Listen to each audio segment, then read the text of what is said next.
Chapter 214. Wang Yutong sucked in a deep breath, his expression turning unprecedentedly pale. The expressions of the other high-ranking generals also became extremely solemn, and extreme anger rose in their hearts. One of the generals said angrily, "If this lowly general remembers correctly, the sinister kid in black who has been following Han Sanha around seems to be from the school of spring and autumn." Another general was huffing and puffing as he said angrily, "That's right, that's right. I remember when someone went to gamble that day, and we were chatting with our bosses. We heard Han Sanha mention this. He looked so proud then. Humph.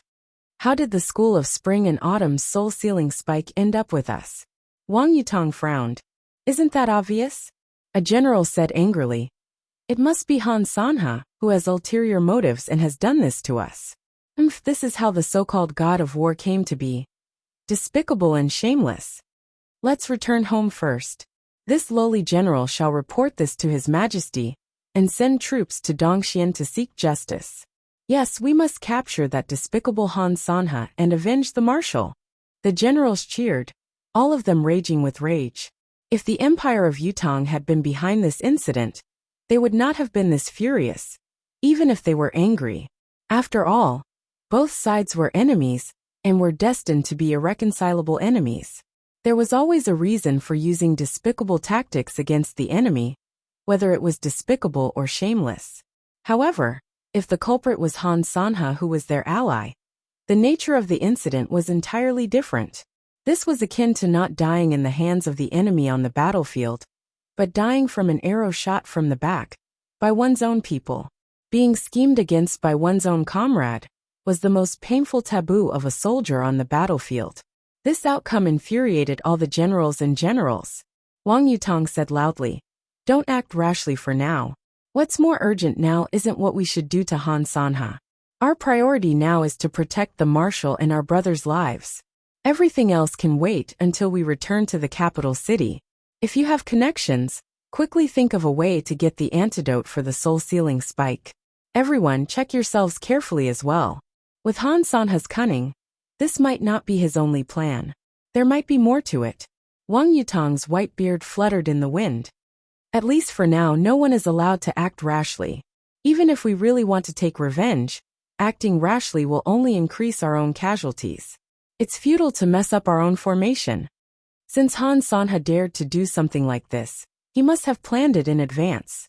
If we act rashly, we'll only fall into a deeper trap. Instead of moving now, it's better to stay put. Perfect planning is the right way to retaliate. Everyone here has been through hundreds of battles and understands this. I believe I don't need to say anything more." Wang Yutong's white beard fluttered. "Let's go back first. Hurry back to the capital as fast as you can and treat the poison people." "Yes." The people from the Empire of Zio sprinted back at top speed. Wang Yutong bit his finger and wrote something in blood on a piece of white silk on the bumpy carriage that looked like it could fall apart at any time. "Your Majesty, Marshal Z's poison." The group sprinted like a meteor chasing the moon, traveling day and night. What they did not know was that the four physicians were baffled. They had heard that there was no antidote for the soul-sealing spike. Death was certain for those who were poisoned. The poison would erupt within 10 days. Even if it did not attack the heart, it would burn the meridians and corrode the bones, destroying the blood and tendons. Although the marshal and the others were stiff, and their flesh was grayish-green, their internal organs were corroded by the poison, and they were in a critical condition. There were no signs of imminent death. They could at least stay alive for 10 days to half a month. Could it be that this soul-locking needle only had an undeserved reputation? There was also the Eclipse Panther's cry before it left. Meow. The four physicians were not far away then, so they heard it loud and clear. It was the Eclipse Panther. But meow? What did it mean? It was not only the four physicians, there was also the Empire of Zio's leading expert, a perfected Grandmaster expert. It was a must for him to have sharp ears and eyes. He had also heard that cry, but he felt that it was inconceivable. He almost thought that he had heard it wrong. How could the Eclipse Panther meow? This was a little strange. At the same time, the Empire of Diyuan's returning troops had also reached a forest.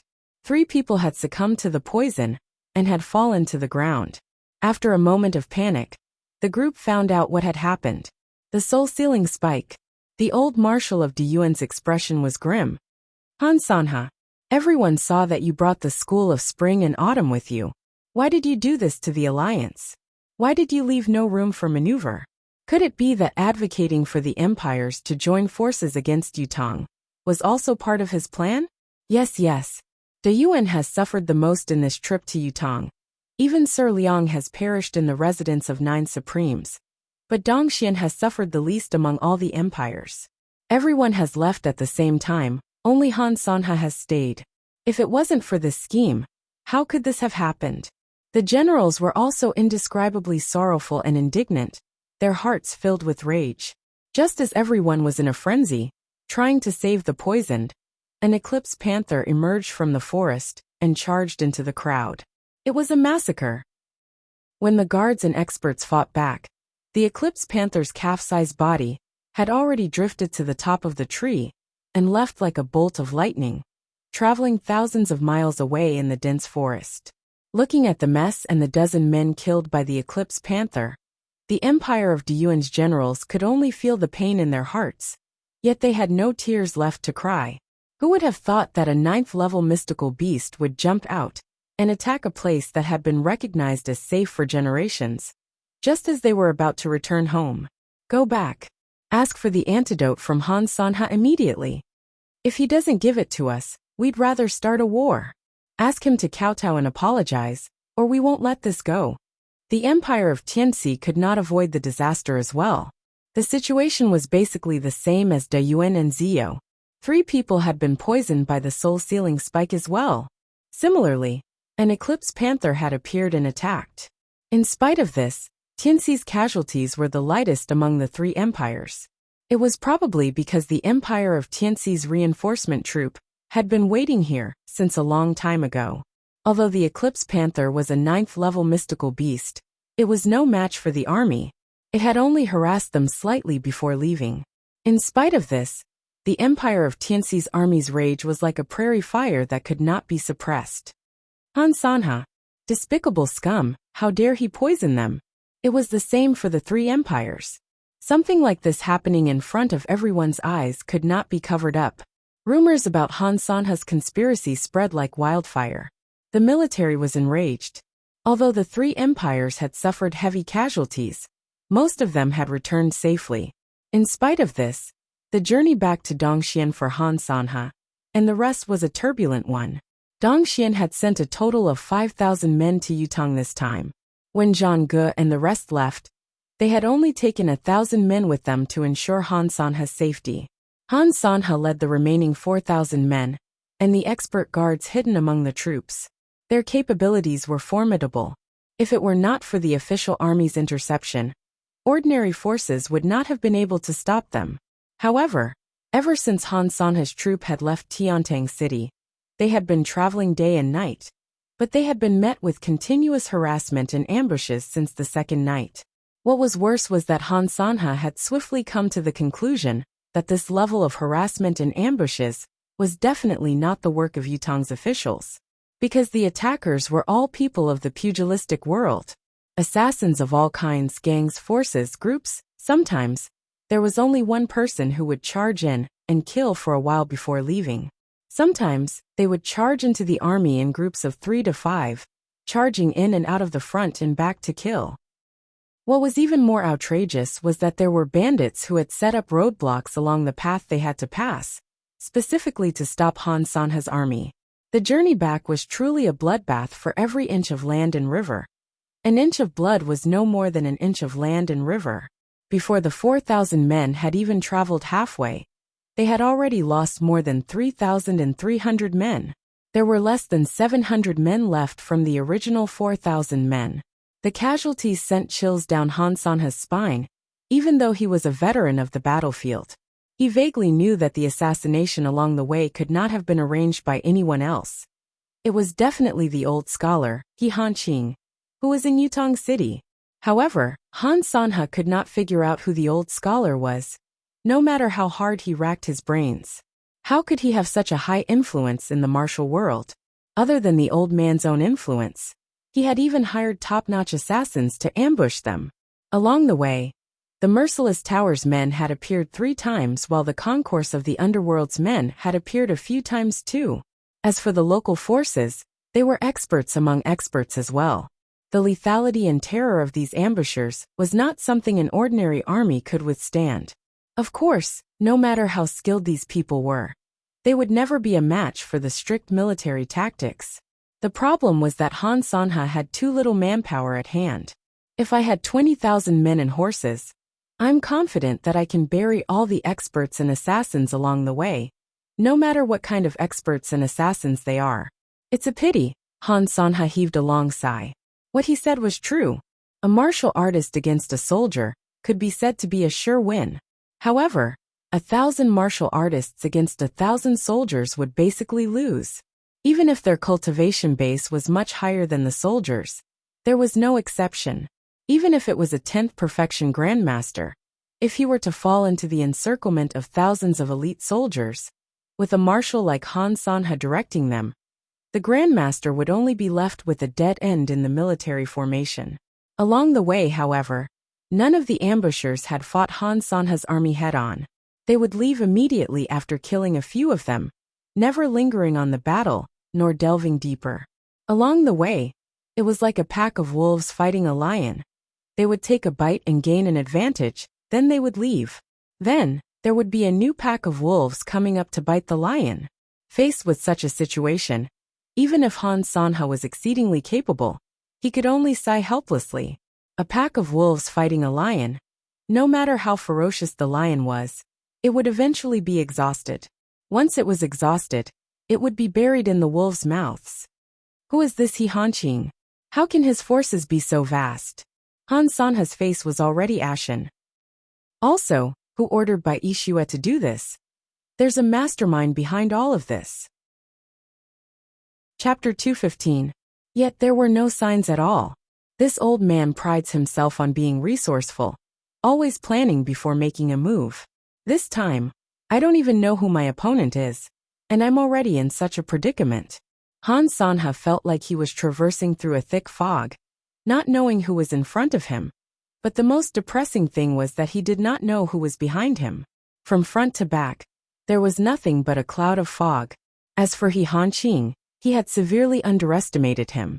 He had thought that he was just a scholar, but looking at the situation now, he was obviously an extremely troublesome character.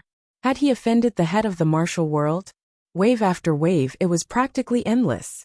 Even the lowest cultivation base among them was at the 5th level. The team of 4,000 people was continuously attacked. They killed wave after wave of enemies, but their side was also constantly losing members. Moreover, the number of members they were losing was getting greater and greater. The youth in black looked grim as he said, "Marshal, I've already sent out a distress signal the day before yesterday. I believe our reinforcements will be here soon. But this is really strange. Especially this He Hanqing's identity. It's of utmost importance. We must find out who this person is." The youth in black's voice was deep. "There aren't many people who can do this in the martial world. We must know who our opponent is so we can deal with him accordingly." Han Sanha said, "Tell me about the forces in the martial world that can do this. I'll look into it." The youth in black chuckled bitterly. "Marshal, the Tianxian continent is vast, filled with talented people. There are actually quite a number of strong and powerful sects with deep foundations. Although these sects don't usually show themselves and are rare, there are still more than a dozen of them. The strength that these sects possess has already exceeded the limit that a country can fight against, so it's meaningless to list them out one by one. As for existences like He Hanqing, who can mobilize so many people to kill, although there aren't many of them, there are still quite a number of people or forces who have this kind of strength. There are at least 40 to 50 of them. In fact, it might even be more than that." Han Sanha was surprised. "There are actually so many hidden forces in this world. How come I didn't know?" The black-clothed youth shook his head and said, "Marshal is a soldier after all. You spend most of your time with the army. Of course, you don't know much about these things that are beyond the capabilities of ordinary people. Besides, these forces rarely get involved in the disputes between mortal empires. and they rarely confront the people in the army.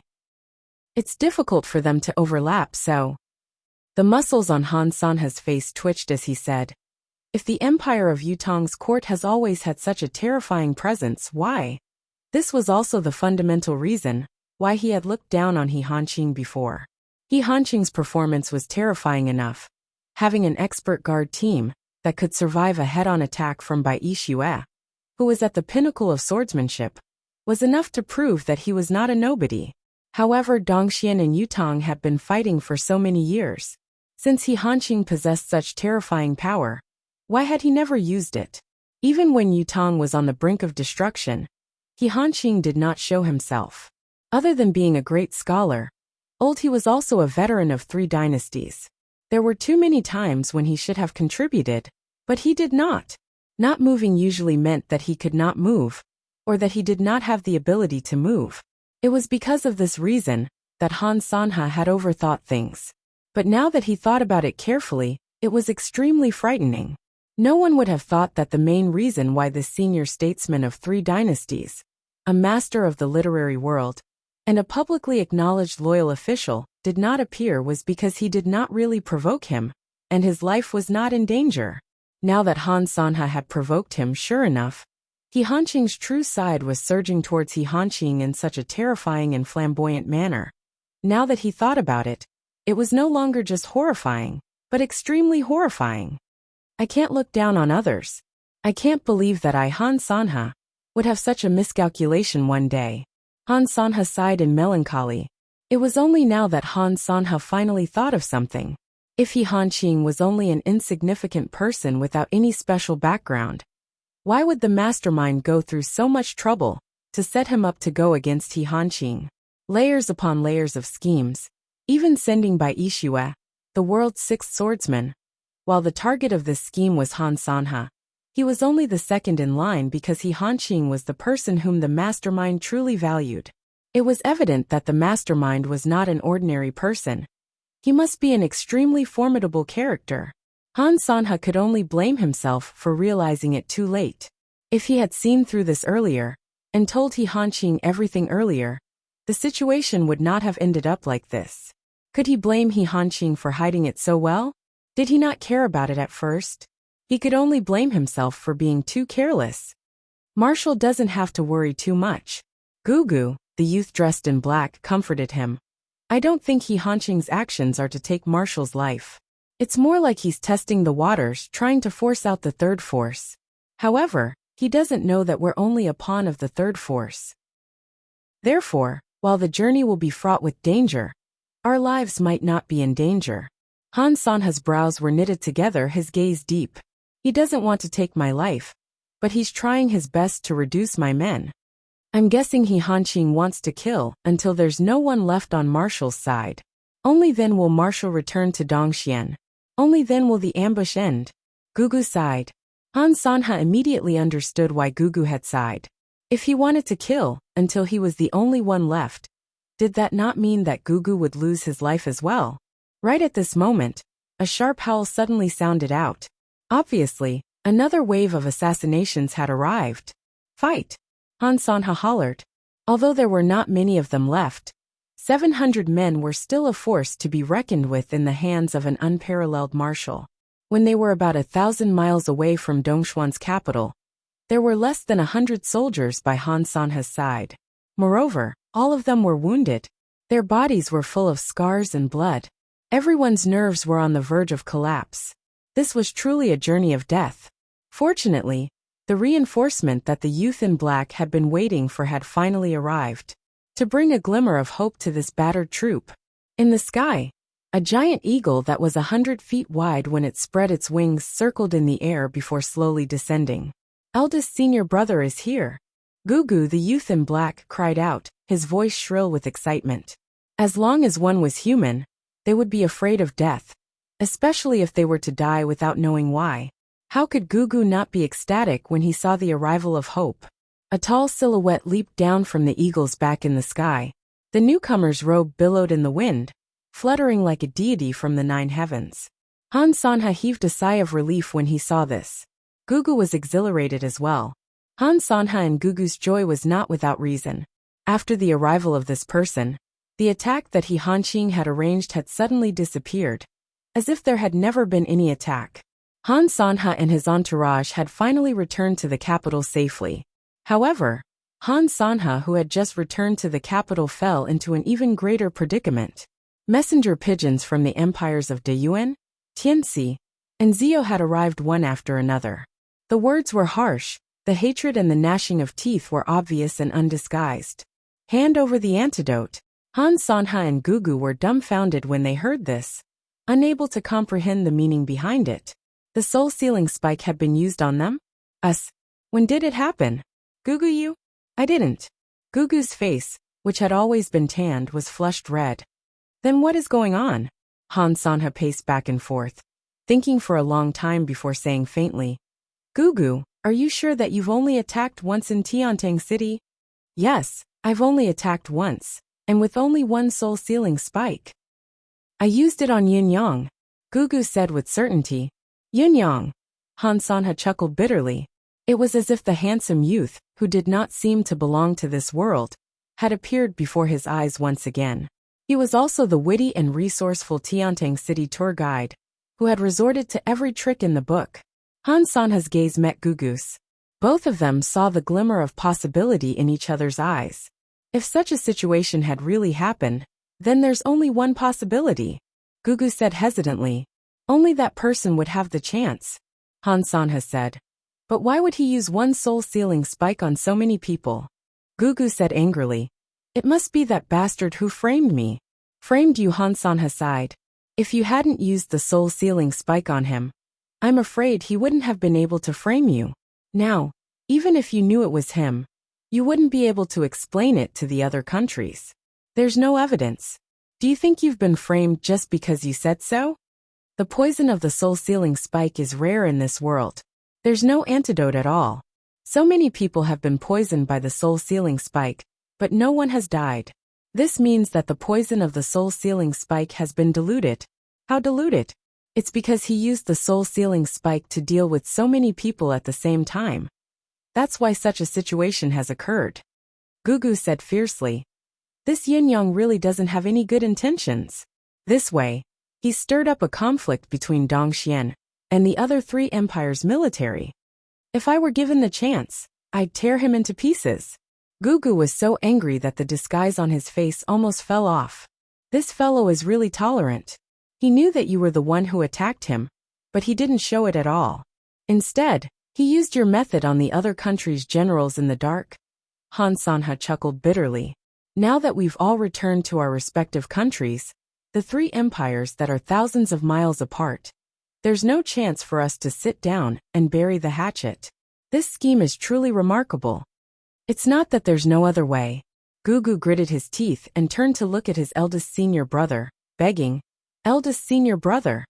The eldest senior brother, who was dressed in a green robe and had 3 wisps of beard, smiled faintly.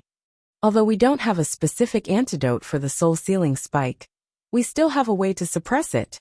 Besides, they're not deeply poisoned. It's not a problem for us in our sect.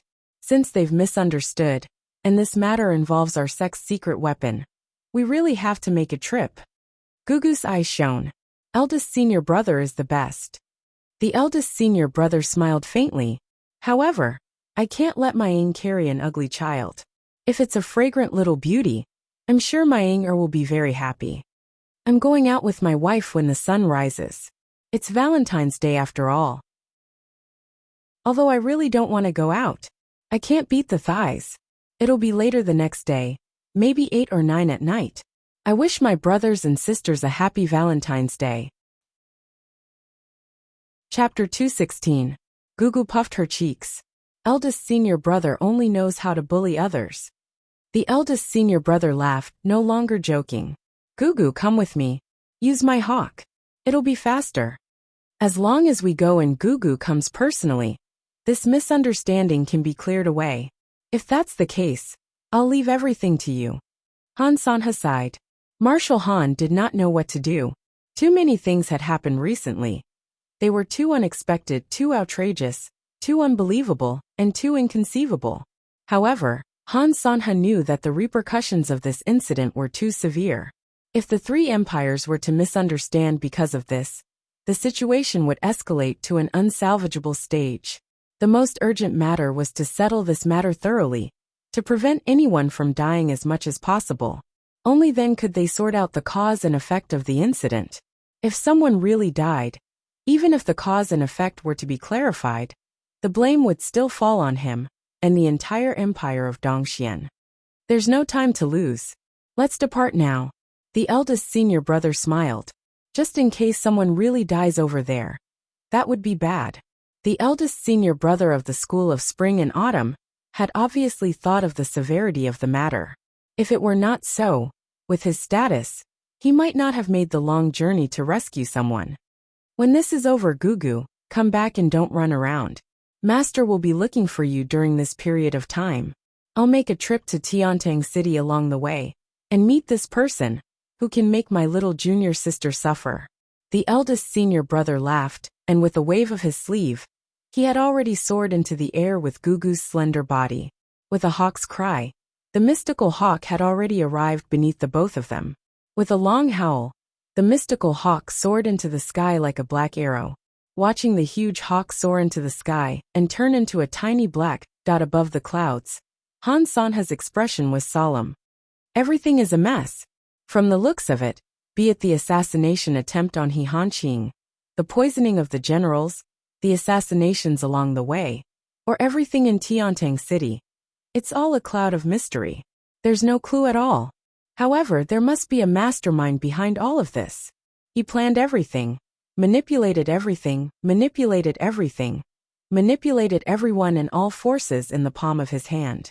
This person is too terrifying. And now the biggest question is, who is the mastermind behind this? How can he hide so well? It's simply perfect. Han Sanha thought about it for a long time before his expression darkened. Yin Yang? Could it be him? There's a 99% chance that Yin Yang is the culprit behind the poisoning of the generals. If he's the one behind the other incidents as well, then this person is terrifying. An unusually sharp glint shone in Han Sanha's eyes as he said in a low voice, "Man! Here! Send a few capable men to Tiantang City. Also, show us the martial arts world's bounty as well." Han Sanha sucked in a breath and said, "Kill Yin Yang and see what happens next." Yes, Han Sanha's expression was grim. If there's any reaction after killing Yin Yang, then it must be Yin Yang's doing. If there's no reaction, then Yin Yang's dead. Since there aren't any better targets, let's test the waters first. I, Han Sanha, have never resorted to such tactics. I've actually made an exception for this child this time. Yin Yang did not let his guard down even though his plan to target the various empires was completed. He began to consolidate the various forces he had on hand. First, he searched through the Nine Heavens Dictum's manpower and arranged for Shui Wuyin to join the Nine Heavens Dictum's work. As for the Towering Wind Pavilion, since Shui Wuyin had gone underground, the Towering Wind Pavilion, which had no one guarding it, had gradually become useless and was sold off by Yin Yang. After this series of events, Yin Yang had an abundance of silver taels on hand. After paying off all his debts, he still had a balance of 210 million taels. This was an unprecedented amount of wealth.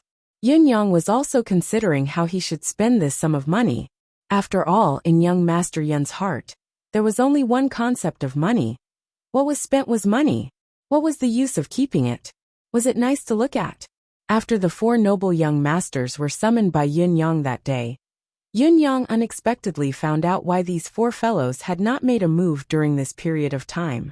It turned out that since these four fellows had received Yin Yang's promise, they had immediately contacted their families and made a scene, swearing to prove that it was true, ordering the four noble families to search for high-level mystical beasts outside.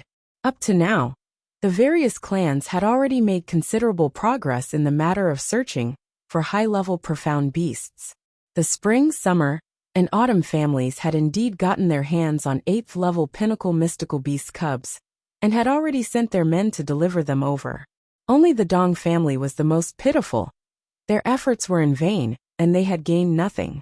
Initially, Dong Tianling had received the news that the Yen family had found a hidden high-level mystical beast that was about to give birth and would soon be able to harvest high-level mystical beast cubs.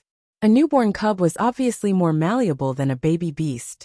By the time Dong Tianling and the other 3 fellows had boasted to the skies in anticipation, they were told that their family members had been besieged by a large group of mystical beasts when they were besieging the mystical beast that had given birth. It was unknown whether the Dong family was too lucky or too unlucky.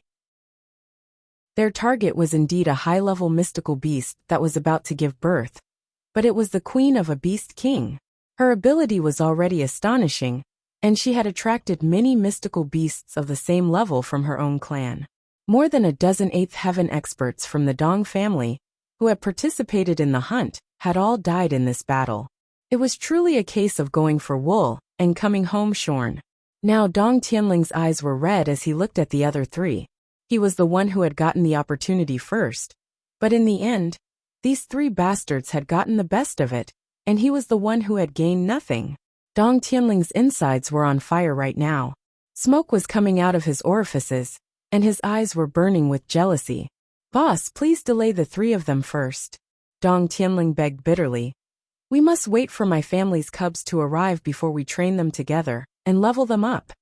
It was conceivable that Yin Yang could not care less about young Master Dong's pettiness. "Boss, what do you think? When their little mystical beasts arrive, how about I drug them first? I'll make them half dead and drag the time. I believe my family's little mystical beasts will arrive very soon."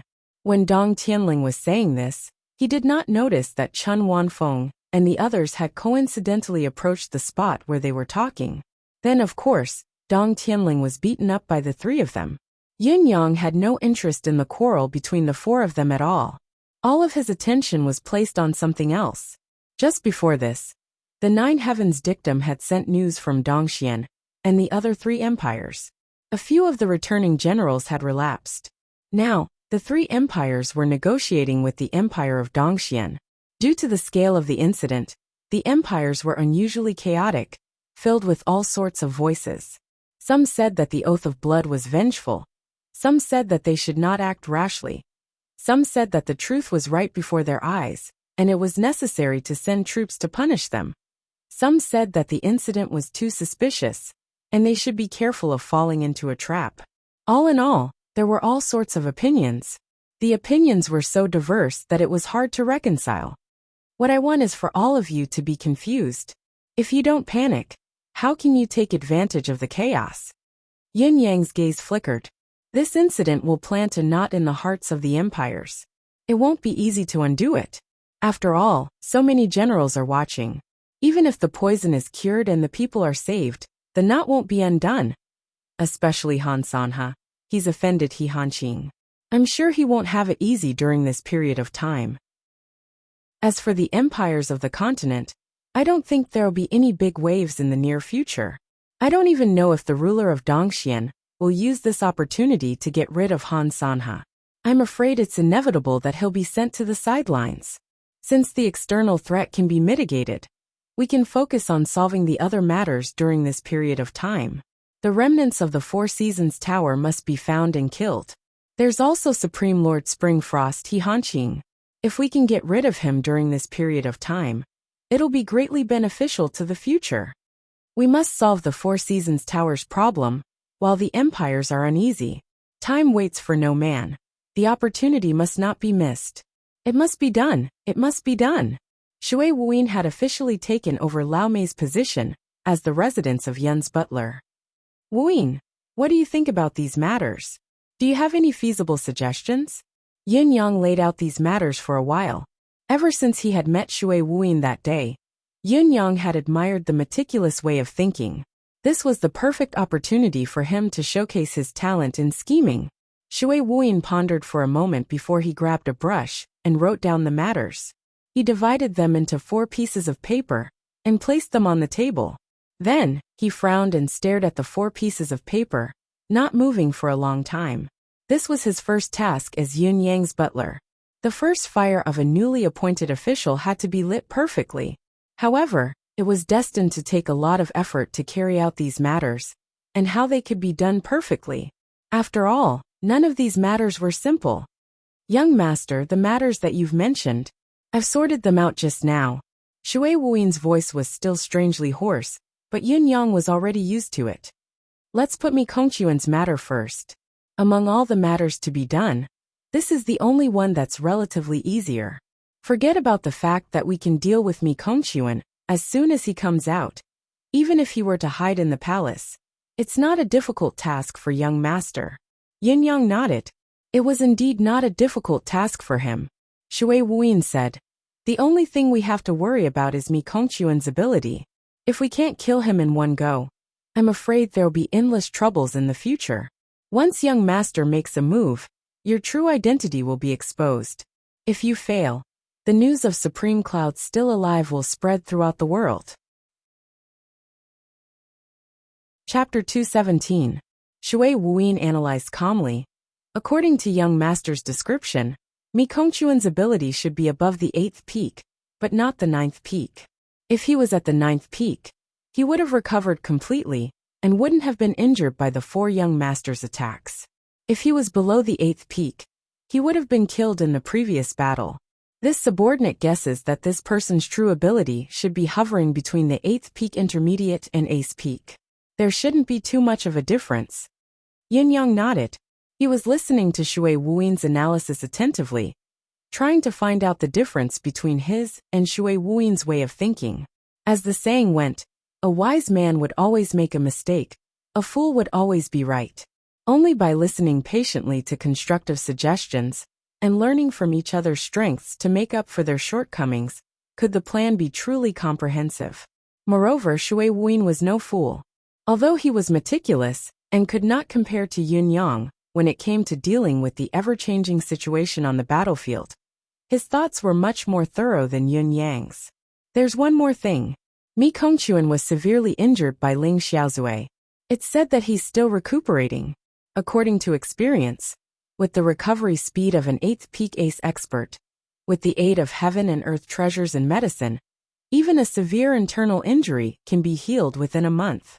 However, Mi Kongquan's injury originated from Ling Xiaozui and was done intentionally. This subordinate thinks that even if Mi Kongquan has recovered a little, it must be very limited. I even suspect that Mi Kongquan might not even be able to completely eliminate Ling Xiaozui's sword energy. Therefore, Mi Kongquan's best state now is only at the 7th peak ace level. It's impossible for him to be higher. If Ling Xiaozui's sword energy still has lingering effects, it can further restrict him. A deliberate attack can cause his injuries to erupt and his combat power to plummet. Based on this, as long as young master strikes at the right time, there's a 90% chance of killing Mi Kongquan while he's unprepared. Shui Wuyin said, with a 90% chance of success, there's no need to worry about this target anymore. It can be done with just the right time and a little patience. Yin Yang nodded lightly. Regarding Mi Kongquan, Shui Wuyin's judgment was almost exactly the same as what he had expected. However, Shui Wuyin's analysis was corroborated from various aspects. The conclusion he came to after synthesizing them was much more meticulous. The second target is the advisor of the Crown Prince's residence. Han Wufei, that's confirmed. However, this subordinate still feels that it's overkill to specifically target this person. Han Wufei is only a small fish. Killing him won't help the bigger picture, and might alert the enemy instead. After all, our most important target is He Hanqing, and He Hanqing is untouchable at this stage. It's better to leave it for the last target. As for the third target that young master mentioned, a high-ranking military general, the scope of this point seemed to be a little general. If I want to make a complete confirmation, I'll need young master to give me the authority to come into contact with all the generals in the military who fit this type of physique and temper. Then, I'll be able to find the doubts in them before I can confirm it. Right now, we don't have any specific information to analyze, so it's difficult to identify, so we can only postpone it. The 2 military targets. According to young master's current direction of suspicion, you've eliminated the Eastern troop, which is Tai Zheng's men. However, this subordinate thinks that this side can't be eliminated yet. Shui Wuyin's voice was raspy. but each sentence and word was filled with composure and confidence. Yin Yang's gaze flickered. It's not necessarily that there's no traitor within the Eastern troop. Taizheng was attacked from all sides in the battle that day, and was in dire straits. If it wasn't for young master's timely assistance, and display your prowess to turn the tide, there might not even be an Eastern troop today. The key to victory that day was outside the battlefield. Han Sanha had led the cavalry to marshal Iron's back, forming a two-pronged attack. This incident was too bizarre and illogical. Even if the residents of East Defense was the scapegoat, it's still a little far-fetched to say that only the residents of East Defense was involved in this matter. Shui Wuyin looked at Yin Yang and said slowly, however, if there's an additional general who's familiar with the military's arrangements, who leaked the movement of our troops and the defensive loophole, then it's only appropriate and logical. Yin Yang shuddered as he slowly raised his head to look at Shui Wuyin, a thoughtful look in his eyes. Also, even if there's a traitor within the Eastern troop, and we've confirmed who the traitor belongs to and even uprooted him, we can't be sure that there's no more infiltration of the Four Seasons Tower's men in the other three troops, including the Board of War. Shui Wuyin said, therefore, all of these need to be investigated in detail, or even re-examined completely. Yin Yang nodded silently. Besides that, there's another point. Shui Wuyin continued. Young master, it's not certain that there aren't any Four Seasons Tower's men lying in ambush in Tiantang City's marketplace, or among the civil officials in the imperial court. This needs to be investigated in detail as well. Shui Wuyin said, allow me to remind young master of something. As the Four Seasons Tower's Supreme Lord Springfrost, He Hanqing's position is highly revered, second only to one and above tens of thousands. Yet he's rooted in Tiantang City for so many years, and has served 3 generations of the monarch. Why? This can completely explain that Tiantang City is the base camp of the Four Seasons Tower's Supreme Lord Springfrost. It's also where the Hall of Springs headquarters is located. Since Tiantang City is where the Hall of Springs headquarters is located, it's highly possible that at least more than half of the Hall of Springs forces are located within the Empire of Yutong's borders. Tiantang City is of utmost importance. If there are 80 people in the Empire of Yutong's Hall of Spring, then there should be no less than 50 people in Tiantang City. This is the only way to explain why He Hanqing has been operating here for so many years. This also indirectly explains why He Hanqing has no intention of moving, even though he's been caught by Ling Xiaozue and could be in danger at any time. That's because he firmly believes that no one can do anything to him here. If this is the case, the source of He Hanqing's confidence must be in Tiantang City. He must be strong enough to be like this. And tyrannical strength is a large number of experts, or a deeply rooted and unbreakable network of relationships. Since He Hanqing is Supreme Lord Springfrost, there must be many experts in the Hall of Spring of the Four Seasons Tower in Tiantang City. At the very least, there must be at least 30 to 40 people. Young master's target is only a few people. The numbers don't match up at all. Furthermore, if our focus is too narrow, accidents will happen at any time. Our capabilities obviously can't withstand any accidents. Once they happen, we'll be in an unprecedented passive state. Therefore, my final conclusion is that the Hall of Spring of the Four Seasons Tower has at least 30 people. Young master has said that the eunuch you killed was from the Hall of Autumn. This means that there are a large portion of the Hall of Spring here, and also some of the Hall of Autumn's tentacles. Adding both together, the Four Seasons Tower's forces will increase once again.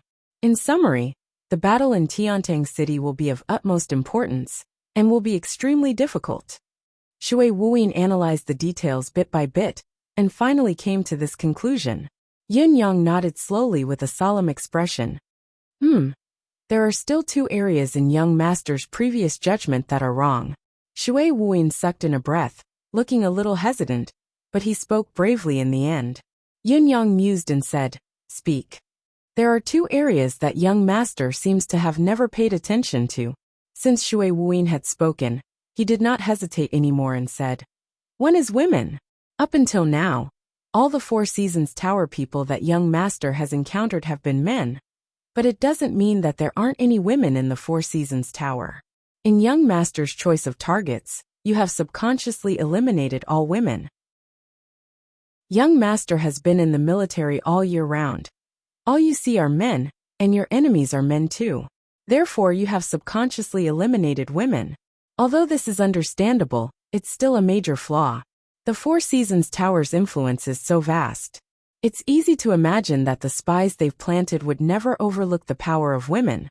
Many a time, many places, many environments, and many things can only be entered and done by women. After all, women have some innate advantages that men don't have, Shui Wuyin said. Therefore, we have to reorganize and check the information in this area. In our current understanding, men and women must be treated equally. Yin Yang sighed and said, Yes, I have indeed neglected this point. If it weren't for your reminder, I'm afraid I would still be like this, until I suffer a huge loss. This is my fault, a huge mistake. Yin Yang acknowledged it with a pained expression. A hint of admiration flashed in Shui Wuyin's eyes. Recognizing one's mistake immediately and correcting it, this was a quality that surpassed others. What about the second point that I've missed? Yin Yang asked humbly, his tone tinged with a hint of seeking guidance. The second point that Young Master has missed is... Shui Wuyin thought about his words and said, Young Master's vision is too high. You've always been fixated on the top. You've never looked down. Yin Yang frowned and said, Look down? What do you mean by that? Including the people in the palace, the Crown Prince's residence, the generals, Supreme Lord Spring Frost, and the Four Seasons Tower's highest authority, Mr. Nian, including the blacksmith, Chu Tianlang, and the censor whom Young Master has already killed, Shui Wuyin said. In the eyes of ordinary people, all of them are existences that have transcended. In other words, these people themselves possess the power to overturn the clouds and rain. It is also because of this that they have caught Young Master's attention. But on the other hand, Young Master's attention has never been placed on the commoners. Chapter 218. Shui Wuyin spoke slowly. Some of the people at the bottom can do it as well. Since the Four Seasons Tower is an all-encompassing, large-scale organization, it will never let go of the dark side, or rather, places that are not noticed by others. Yin Yang's expression tightened as he asked, Such as the brothel, the casino, the gangsters, the beggars, the escort agencies, the gold banks, even the lawless areas of Tiantang City. Shui Wuyin sorted out his thoughts slowly, arranging his thoughts bit by bit before describing them. If I were the Four Seasons Tower's ruler, I would never let go of those who were in charge of the red light lawless areas. I must grasp them in my hands. That's because those places can have unexpected effects under certain circumstances. Yin Yang pondered and nodded again. Listening to Shui Wuyin's words, he felt that his train of thought had been broadened. Shui Wuyin was right.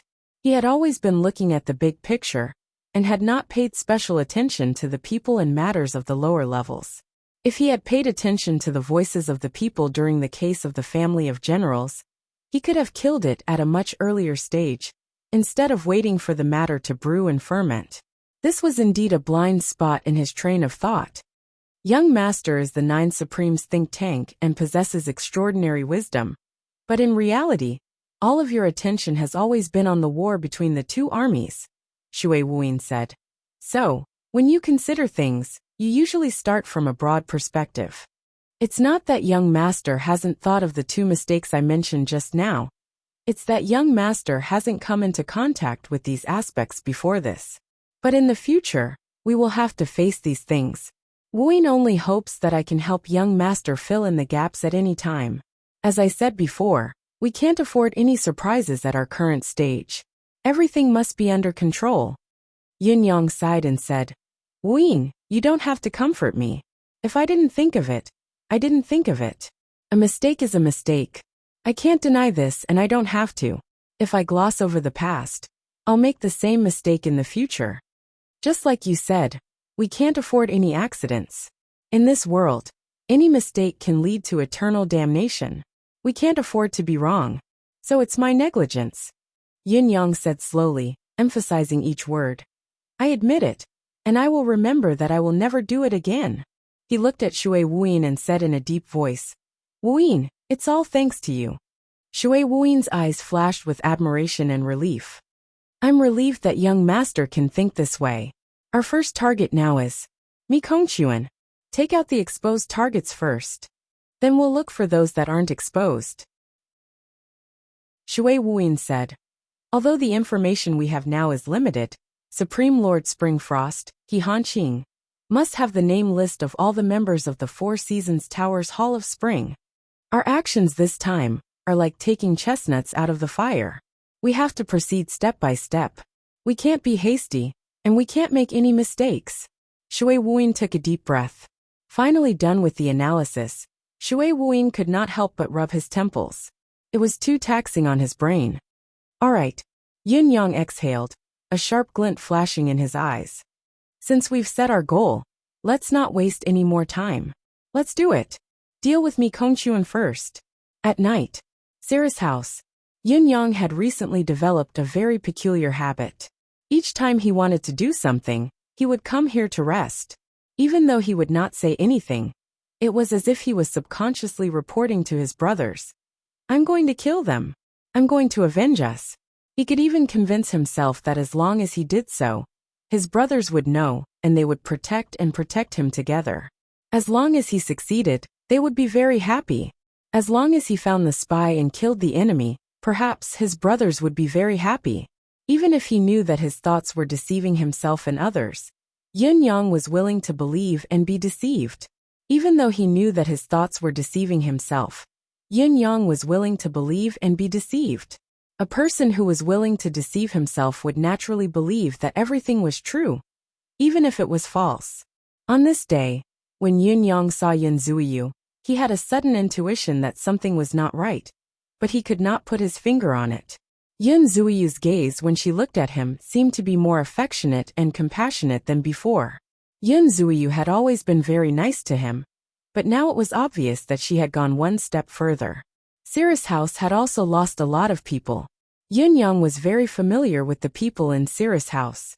With just a glance, he could confirm that other than a few familiar faces like Qing Shanxue and a few other sworn sisters, who were closest to Yin Zuiyu, the rest of the people in Sarah's house were no longer around. They had disappeared. Where are they? Why are there so many of them missing? Has something happened to the Sarah's house? Yin Yang was naturally puzzled by this. He could show some of his true nature in front of Yin Zuiyu. Surprised, he asked directly. Yin Zuiyu sat down and explained with a smile. "There are too many eyes and mouths, so I've dismissed some of the people. It's much quieter now." Yin Yang was taken aback when he heard the question and fell into silence. Yin Yang could guess Yin Zuiyu's thoughts at once. It was probably because of Ju Chun that she had sent away everything that she could not be sure of, or rather, those that she had little confidence in. All the potential threats had to be eliminated before they could sprout. "Sister, you must have spent a lot of money recently, especially those who might not be a threat, but still had to be dismissed. I'm afraid sister you doesn't feel good about it," Yin Yang said. He had called her sister-in-law before. However, after Shui Wuyin's reminder, Yin Yang felt that he needed to be more careful with his words and actions. For example, the word sister-in-law. If he were to accidentally call her sister-in-law, it might become a source of danger and eventually lead to disaster. If Yin Zuiyu were to die because of this, Yin Yang would have to kill himself without needing anyone else. Because of this, he had changed the way he addressed her back to Sister Yu. "It's not that serious." Yin Zuiyu smiled. "We sisters have no other choice in this line of work. As women, who doesn't wish to have a good man, a stable home, or a life that they yearn for? This time, all the sisters who left, whether they've been removed or not, have each been given 1,000,000 silver taels. I believe that the days ahead will be peaceful and promising." Yin Zuiyu heaved a long sigh of relief. "I wish them all the best. I wish for each of them to be safe and happy, to leave this place, to live the stable life that they've yearned for, to be completely their own, to be safe and happy. This line of work is always short-lived, how can it last?" Yin Zuiyu smiled bitterly. "The sisters will have to leave sooner or later. I'm just helping them to make up their minds in advance." Yin Yang said quietly, Sister Yu is right. I only hope that they'll be able to be happy in the future. Yun Zuyu looked at Yun Yang with her bright eyes and said with concern, Young brother hasn't had a good rest these days. Why do you look so pale? Yun Yang smiled and said, What's wrong with it? My days are actually more comfortable and carefree than Sister Yu's. Yun Zuyu nodded, but could not help looking down. Your brothers are not by your side now. You're alone in the center of this whirlpool. Every moment is a matter of life and death. How can you be more comfortable and carefree than I am? Many of the sisters in Sira's house have left. I wonder if Sister Yu. Yin Yang changed the topic. When will you have your own, the life that you yearn for? Once the words left his mouth, Yin Yang regretted it immediately. He wished he could slap himself a few times. Wasn't this touching a sore spot? Yun Zuyu smiled softly and said, If I were to leave too, when he comes back, won't he have to spend a lot of effort to look for me? As for the life that I yearn for, it's here now. Yin Yang was silent, the sadness in his heart growing. Yun Zuyu smiled faintly and said softly, Actually, a woman's life is very simple. It's all about waiting. It's the same no matter what kind of woman she is. When she's young, she's waiting for her lover, waiting for her home. When she has a home, she's still waiting. Waiting for her man to come home from work. Waiting for him to eat. Waiting for him to reunite with him. Waiting. When she's older, she's waiting for her children and grandchildren. And now I'm also waiting for my lover. Yun Zuyu said, Sister Yu is always willing to endure this process of waiting. As long as there's one person in a woman's life who's worthy of her waiting like this, isn't it a form of happiness as well? Really? Yun Yang's Adam's apple bobbed as he swallowed a mouthful of saliva and said dryly, Yes. It's indeed a form of happiness. I believe Sister Yu's words without a doubt. Yun Zuyu smiled like 100 flowers blooming. Why don't you talk about me? Let's talk about you this time. Young brother Yin, if I'm not wrong, I'm afraid your real identity isn't the son of Marquis of Heavenly Clouds, is it? Yin Yang was taken aback upon hearing her words. He was stunned for a moment, obviously not expecting Yun Zuyu to be so straightforward and direct. I guessed it. Yun Zuyu's eyebrows arched. Yin Yang sighed softly. Sister Yu is smart indeed. You're right. I'm indeed not Marquis Yun's biological son. Yun Zuyu asked curiously. Then is it convenient for you to reveal young brother Yun's real identity and background? Yin Yang's face was steely, expressionless as he said, I don't even know about this myself. Chapter 219. She said, How can we not know? Take your fifth brother and I for example. Even though we were sold when we were young, we still know who our parents are. Even though they are already dead, but they are still our family, and also where we came from. Yin Yang said, From what I know, fifth brother doesn't know his own identity. Yun Zuyu's eyes shone as she chuckled with her hand covering her mouth. Yes, I misspoke. He knew everything about flame indeed. Yin Yang said quietly, I'm the same as fifth brother. I don't know where we came from, or where we came from. A stiff smile hung at the corners of his lips as he said, It's like we popped out from the weeds. Haha. Yun Zuyu was stunned, looking at Yin Yang's blank expression. Looking at this supreme cloud who had stirred up the world with only one hand, and carried the heaven and earth mountain on his shoulders. A sudden wave of heartache that was like a tsunami engulfed his entire being. At this moment, she suddenly had an inexplicable urge to hug Yun Yang in her arms and comfort him. She stood up and walked over softly, squatting in front of Yun Yang and looking up at him. She said softly, Young brother, you still have sister-in-law. In this world, how unfortunate we are, but how fortunate we are at the same time. It's because we still have each other. After all, we still have kin in this world. We still have each other's comfort. It's all so precious. Yin Yang smiled softly. Yes, Sister Yu. We're all very fortunate. He took in a long breath and said, I'm leaving. Sister Yu, I'm going to collect some interest tonight. Yun Zuyu said softly, Be careful. You must come back alive. Only when you're alive can you speak of revenge. Yin Yang nodded. His purple robe fluttered as a lock of his black hair fell, covering half of his face. He turned around and said, Sister Yu, you're really smart. Yin Zuyu was stunned when she heard him. Yun Yang had already walked out of the door, his voice so soft that it could not be heard came with the wind.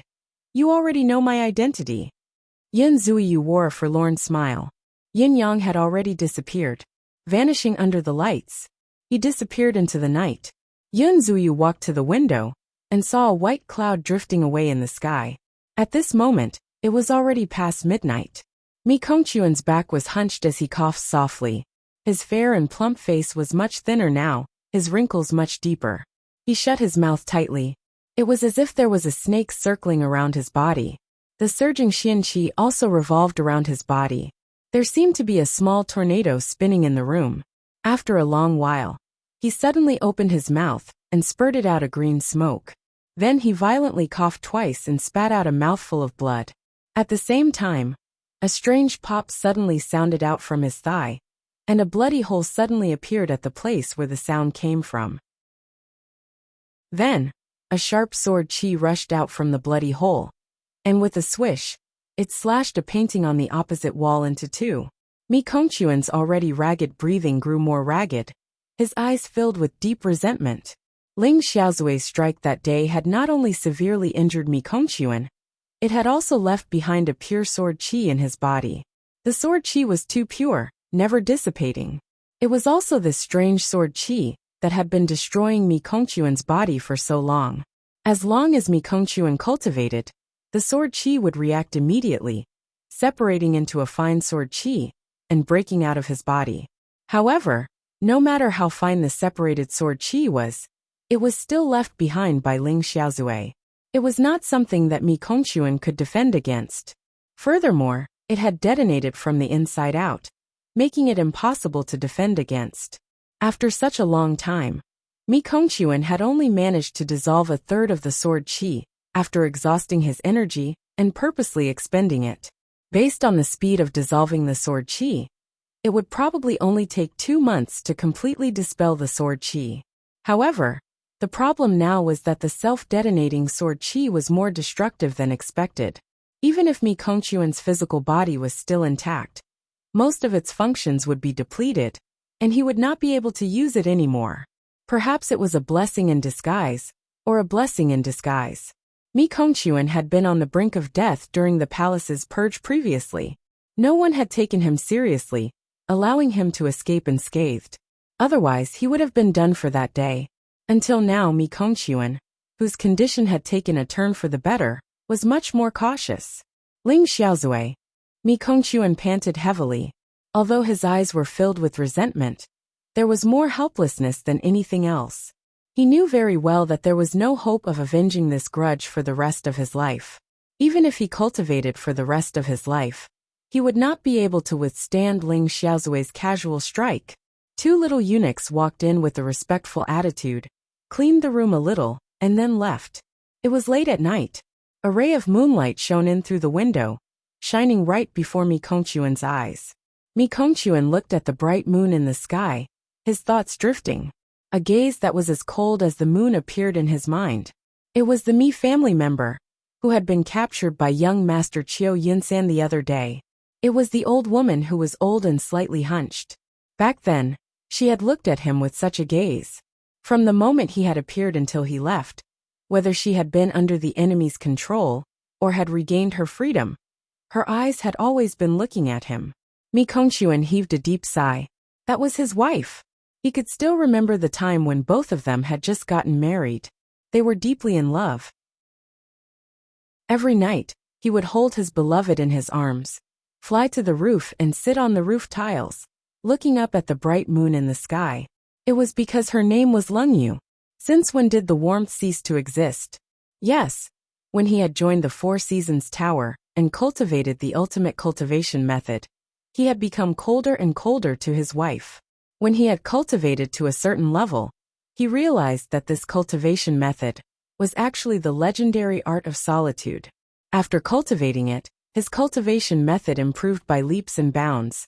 The progress was more than 10 times that of an ordinary cultivation method. However, once he cultivated this cultivation method, he would no longer be able to have sex. It was also at this time that the tower's order came. He was to enter the palace without any belongings for the greater good. At that time, he was no longer able to have sex.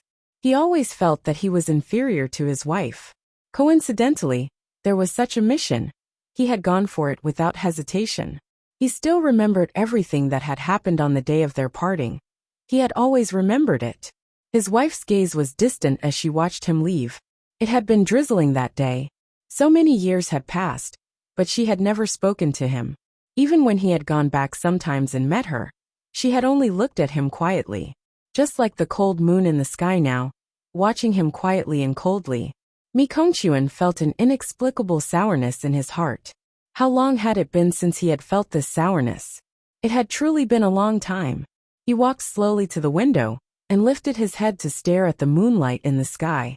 The moon was still as clear and cold as it had been 50 years ago, when both of them had looked at it side by side. It had never changed. However, the beautiful lady from 50 years ago was now. Mi Kongquan stared at the moon in the sky blankly as two sentences surfaced in his mind. Those were the two sentences that Lung Yu had said softly on the rooftop back then. With her arms wrapped around his waist, and her starry eyes blurred. The moon is here today and you're here too. How wonderful. When we're old and look at the moon here again, I wonder what it'll be like then. Lung Yu smiled innocently as she finished her sentence, and hugged him even tighter. Mi Kongquan could still feel the pair of soft arms hugging him back then. The yearning of the beautiful lady was still so clear. He stared at the moon in a daze and murmured, "When we're old and look at the moon here again, I wonder what it'll be like then."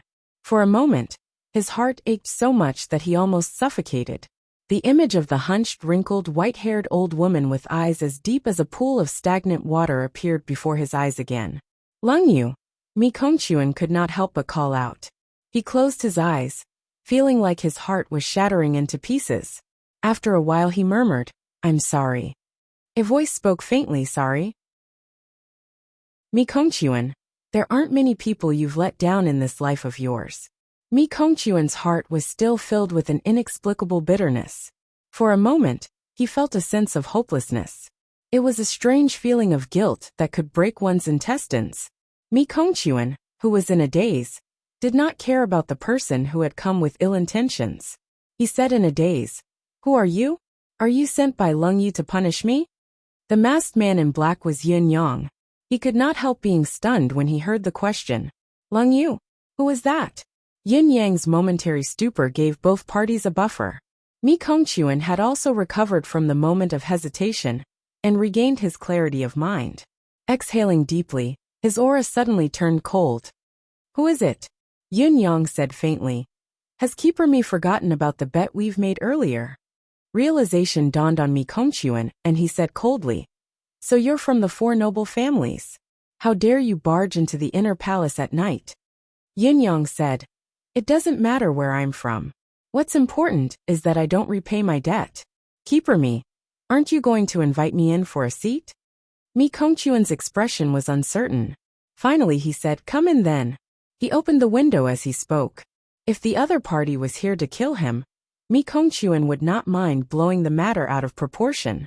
However, the other party was only here to chase him for his debt, and he had indeed lost the royal luminary pace that day. If it was possible to keep this matter a secret, it would be best to keep it a secret. If they were to make a fuss, the other party would not be able to gain anything, but Mi Kongquan would only be more unlucky. Therefore, after weighing the pros and cons, Mi Kongquan still allowed the person to enter the room despite his reluctance. Chapter 220. Which family are you from? Mi Kongquan took 2 steps back and sat on the chair. There was still an inexplicable sense of melancholy in his expression.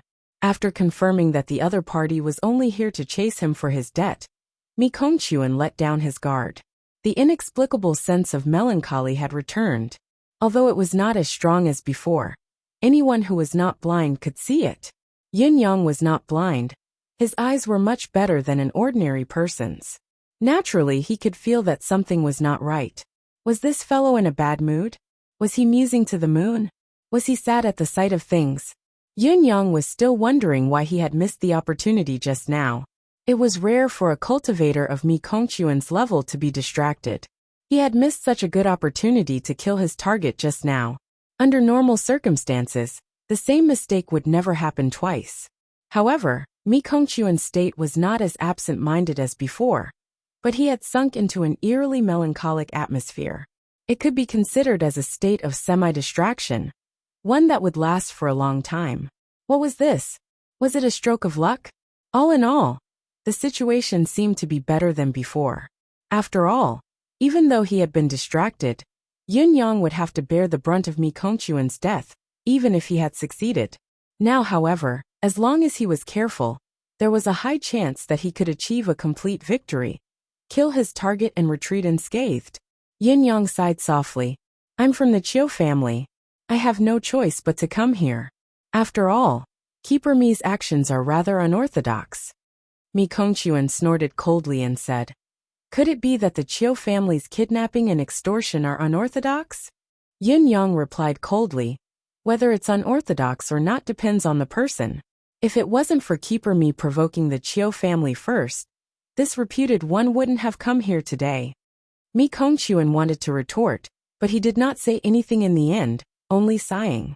He did not have the confidence now, and was not in the mood to respond. After a long time he said, let's not beat around the bush. Regarding the previous promise, I didn't intend to renege on it, but I didn't intend to give it either. I wouldn't be able to live with myself if I did. However, since you've found this place, I might as well be a bachelor this time, and fulfill your wishes. Mi Kongquan's expression grew increasingly despondent and lost. There was also an unusually strong feeling of emptiness and helplessness. At this moment, Mi Kongquan felt a strong sense of boredom and despair. It was as if he had suddenly lost interest in competing with everything in this world. Yun Yang could feel the sensation clearly. What the hell happened to him? How could the mental state of a high-level Xiuzhe be so decadent? What was the meaning of this? Facing a stranger who had suddenly appeared, he believed her just because she said she was from the Chiu family. Also, what was he doing sitting on the chair in such a daze? He didn't even have the slightest bit of vigilance. Even though Yun Yang was here to kill, he was a little confused now. If the target was too easy to kill, it would be a very strange thing. He didn't know where to start. Then the luminary paced. Yun Yang asked. Heh. Mi Kongquan tossed out 5 small boxes casually, and said in a self-deprecating tone, if it were someone else, I believe they wouldn't have given it away no matter what. It's a pity that these things are completely useless to me. Yun Yang was struck by a thought and said, everyone has their own aspirations. This can't be forced. Mi Kongquan chuckled, as if he wanted to say something but swallowed his words forcefully. Yun Yang could acutely feel that Mi Kongquan's emotions had fluctuated violently again. His eyes shone as he sat down on the chair in front of Mi Kongquan and said softly, I didn't expect Brother Mi to be such a straightforward person. I'm impressed. I hope that I can be friends with Brother Mi in the future after this. Mi Kongquan smiled noncommittally and said, may I ask for your name? What's your name in the Chiu family? Yun Yang's face twitched as he answered in a low voice, I can only tell you that I'm ranked top 5 in the Chiu family. Mi Kongquan's gaze wavered for a moment before he finally chuckled and said, it looks like your family values me quite a bit. Yun Yang said, but this reputed one didn't expect Keeper Mi to be so easy to talk to. Mi Kongquan chuckled coldly when he heard that and said, there are plenty of times when I'm not easy to talk to. Since you've achieved your goal, please leave quickly. This is the palace after all. It's not a place to be taken lightly. Yun Yang chuckled and said, it's not that I don't want to leave, but I was prepared before I came, wanting to spar with Brother Mi. Perhaps Brother Mi doesn't know this, but Brother Mi's name is well known among the 4 noble families, especially the Chiu family. But I didn't expect things to go so smoothly, so I'm a little surprised and a little embarrassed. It just so happens that Brother Mi seems to be in a bad mood, so I'll chat with Brother Mi to relieve your boredom. Oh, Mi Kongquan asked. Obviously, he did not believe Yin Yang's words. Even if the Chiu family in front of him had the intention to return the favor, they had only known each other for a short period of time after all. Yun Yang sighed softly and said, actually, I can roughly understand Brother Mi's current state of mind. Martial artists like us, we've been living our lives on the edge of a knife, rolling on the brink of life and death. What we seek is nothing more than fame, profit, and power. However, for fame, profit, and power, what we give and what we gain may not be proportionate. Yin Yang sighed softly. There's no gain or loss in this world after all. After all, people like us, we've mostly gotten what we've imagined in the past. Even if it's not 100%, it's at least 80 to 90%. Mi Kongquan's Adam's apple bobbed, but his face was still emotionless. Yin Yang knew that he had wanted to speak just now, but he had swallowed his words forcefully. Seeing that it was working, he had to continue persuading. Actually, this reputed one and Brother Mi don't know each other. We've even been enemies before this. Some words are indeed too much to say to a shallow acquaintance. However, today's situation is peculiar. It makes me want to say something. Brother Mi can be considered successful now. How can your state of mind be so dispirited? Success and recognition? Mi Kongquan could not help but let out a bitter chuckle. He pointed at his own chest and said, Brother Chiu, do you think that a handicapped person like me who has an extraordinary cultivation base can be considered successful if all I do is serve people in this palace every day? Mi Kongquan could not help but chuckle in anguish. Yin Yang sighed softly. This is a matter of opinion. The path is ultimately chosen by oneself. Since Brother Mi has chosen this path back then, it's probably the end now that you've reached the position of the palace's innkeeper. How can it not be considered successful? Mi Kongquan chuckled bitterly. Chosen by myself? Chosen by myself? Ha ha ha. He took a deep breath and said, if I could choose myself, who wouldn't want a beautiful wife and concubines, a marquis for generations to come? Who would be willing to cut themselves off to serve in the palace? Yin Yang chuckled again and said, with Brother Mi's cultivation base and achievement, who can force you to submit if you're not willing? Actually, it's inevitable to deceive oneself and others in this world. There's no need to say more. Everyone has their own aspirations, I understand that. Mi Kongquan's anger flashed before he put on an inexplicable smile and said faintly, men are afraid of entering the wrong profession. Women are afraid of marrying the wrong man. This is the true truth. And the thing I regret the most in my life is that I entered the wrong profession and even caused my wife to marry the wrong man. He lifted his head slightly and looked at the cold moon that was still gently shining down on him. There was a pained gentleness on his face, veins bulging on his forehead. His hands were clenched into fists, obviously trying to control himself. Yin Yang's gaze flickered as he said, but you've entered the palace after all and become a eunuch. This sentence was extremely vicious, especially to Mi Kongquan now. This sentence was akin to tearing up all of his scars. His flesh was a bloody mess, and he was riddled with scars. It was a lethal blow to Mi Kongquan when he was in a daze. The unabashed viciousness made Mi Kongquan lose his rationality instantly. Under the moonlight, Mi Kongquan's expression suddenly turned menacing amidst the everlasting gentleness. All of this isn't what I wanted. He was almost roaring, like he was arguing, but also like he was responding to his own heart. A young eunuch's voice asked timidly from outside, Eunuch Mi, what's going on over there? Do you want this lowly one to go in and serve? The unexpected but reasonable Eunuch Mi poked at Mi Kongquan's scars even more as he cried out hysterically, Scram! Scram as far as you can. Yes, the young eunuch outside was scared out of his wits and disappeared in a flash. Mi Kongquan's expression was almost ashen under the moonlight. He gritted his teeth and said fiercely, I'm a man too. My goal is no different from all of you. It's just that I had a master at that time. He did not want to say anything, but the resentment that had been suppressed for decades suddenly surged. He could not hold it in, he had to vent it out. Being forced by the other party's words, the tide grew stronger and stronger. He could not hold it in any longer, and finally began to speak. My good master gave me a cultivation method. Mi Kongquan's expression was menacing. I was only 23 years old then. I was young, I didn't know any better. I cultivated the cultivation method, and improved very quickly. 1 year of cultivation was comparable to 10 years of other cultivation methods. Do you understand the feeling of rapid improvement and rapid progress? I concentrated on my cultivation, and soon, I reached the third level. As I continued to cultivate, I slowly realized that my interest in cultivation techniques was getting stronger and stronger, and it was becoming more and more irresistible. As for women, it seemed like I was becoming more and more indifferent, and I had no feelings for them.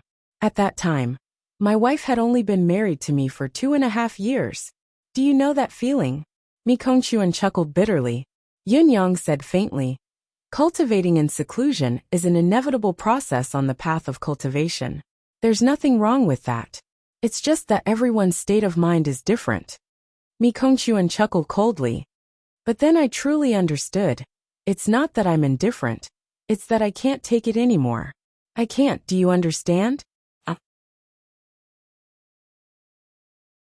Chapter 221. Then, I went to seek medical help, but there was no improvement. Until I found a doctor who was proficient in mystical qi. He told me that the problem was with the cultivation method I was cultivating, the art of heaven surpassing divine. The martial world calls this cultivation method the art of solitude. Mi Kongchuan said, my master gave me the art of heaven surpassing divine. He knew the pros and cons of cultivating this cultivation method. By the time I realized it, it was already too late. Even if I were to destroy the cultivation method I had cultivated, and even my cultivation base, it would be useless. My body's condition was irreversible. Mi Kongchuan said. I went to find my master, wanting to ask for an explanation, but I realized that I couldn't find him anymore. Then, I realized that there was nothing else I could pursue other than power. Slowly, I turned from indignation, from shame, from anger, from despair, to acceptance, for the sake of acceptance. 5 years have passed. Within these 5 years, I've changed completely, becoming a completely different person. It was then that my master appeared again. He asked me directly, was it bitter? Was it bitter? What do you think?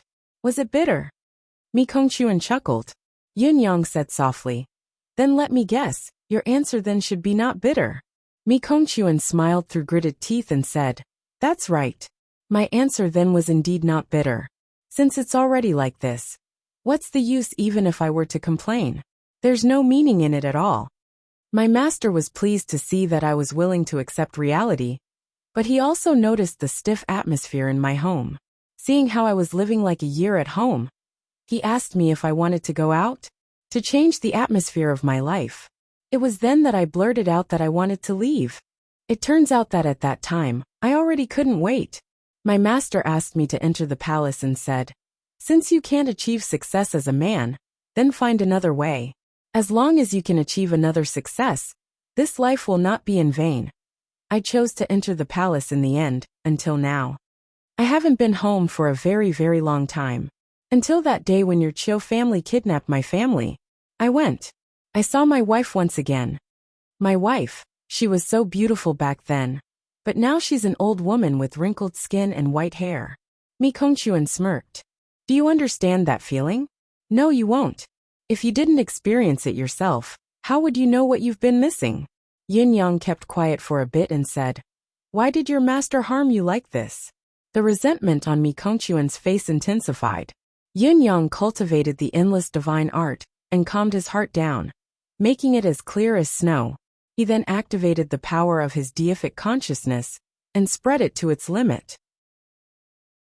Unexpectedly, he said faintly, you're not the only one your master has arranged to enter the palace all these years, right? Translator, Endless Fantasy Translation Editor, Endless Fantasy Translator, Endless Fantasy Editor, Endless Fants.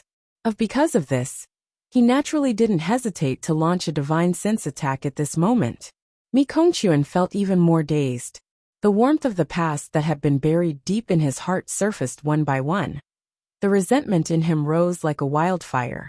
He blurted out without thinking, of course, I'm not the only one. The minister of imperial household Jiang Zhong came earlier than me. Yin Yang said, it can't be just the two of you, can it? Since you are plotting against Norda, if only the two of you participate, how can you stir up such a huge commotion? There will definitely be someone who will come to your aid. Mi Kongchuan sighed. Since I want to do something big, I can't do without the military and the government. Even the royal purge this time was mediated by people from both the military and the government. Speaking of which, I only found out recently that we have quite a number of people. Yin Yang's deific consciousness was working as hard as he could, while Emmy was doing its best to help as well. Yin Yang's tone grew even more indifferent as he said with a smile, "I'm sure there must be something special here that you can't even imagine. It's not just one person." Mi Kongquan smiled coldly. "It's already beyond my imagination that Shen Yushi and Yang Buotao are our people.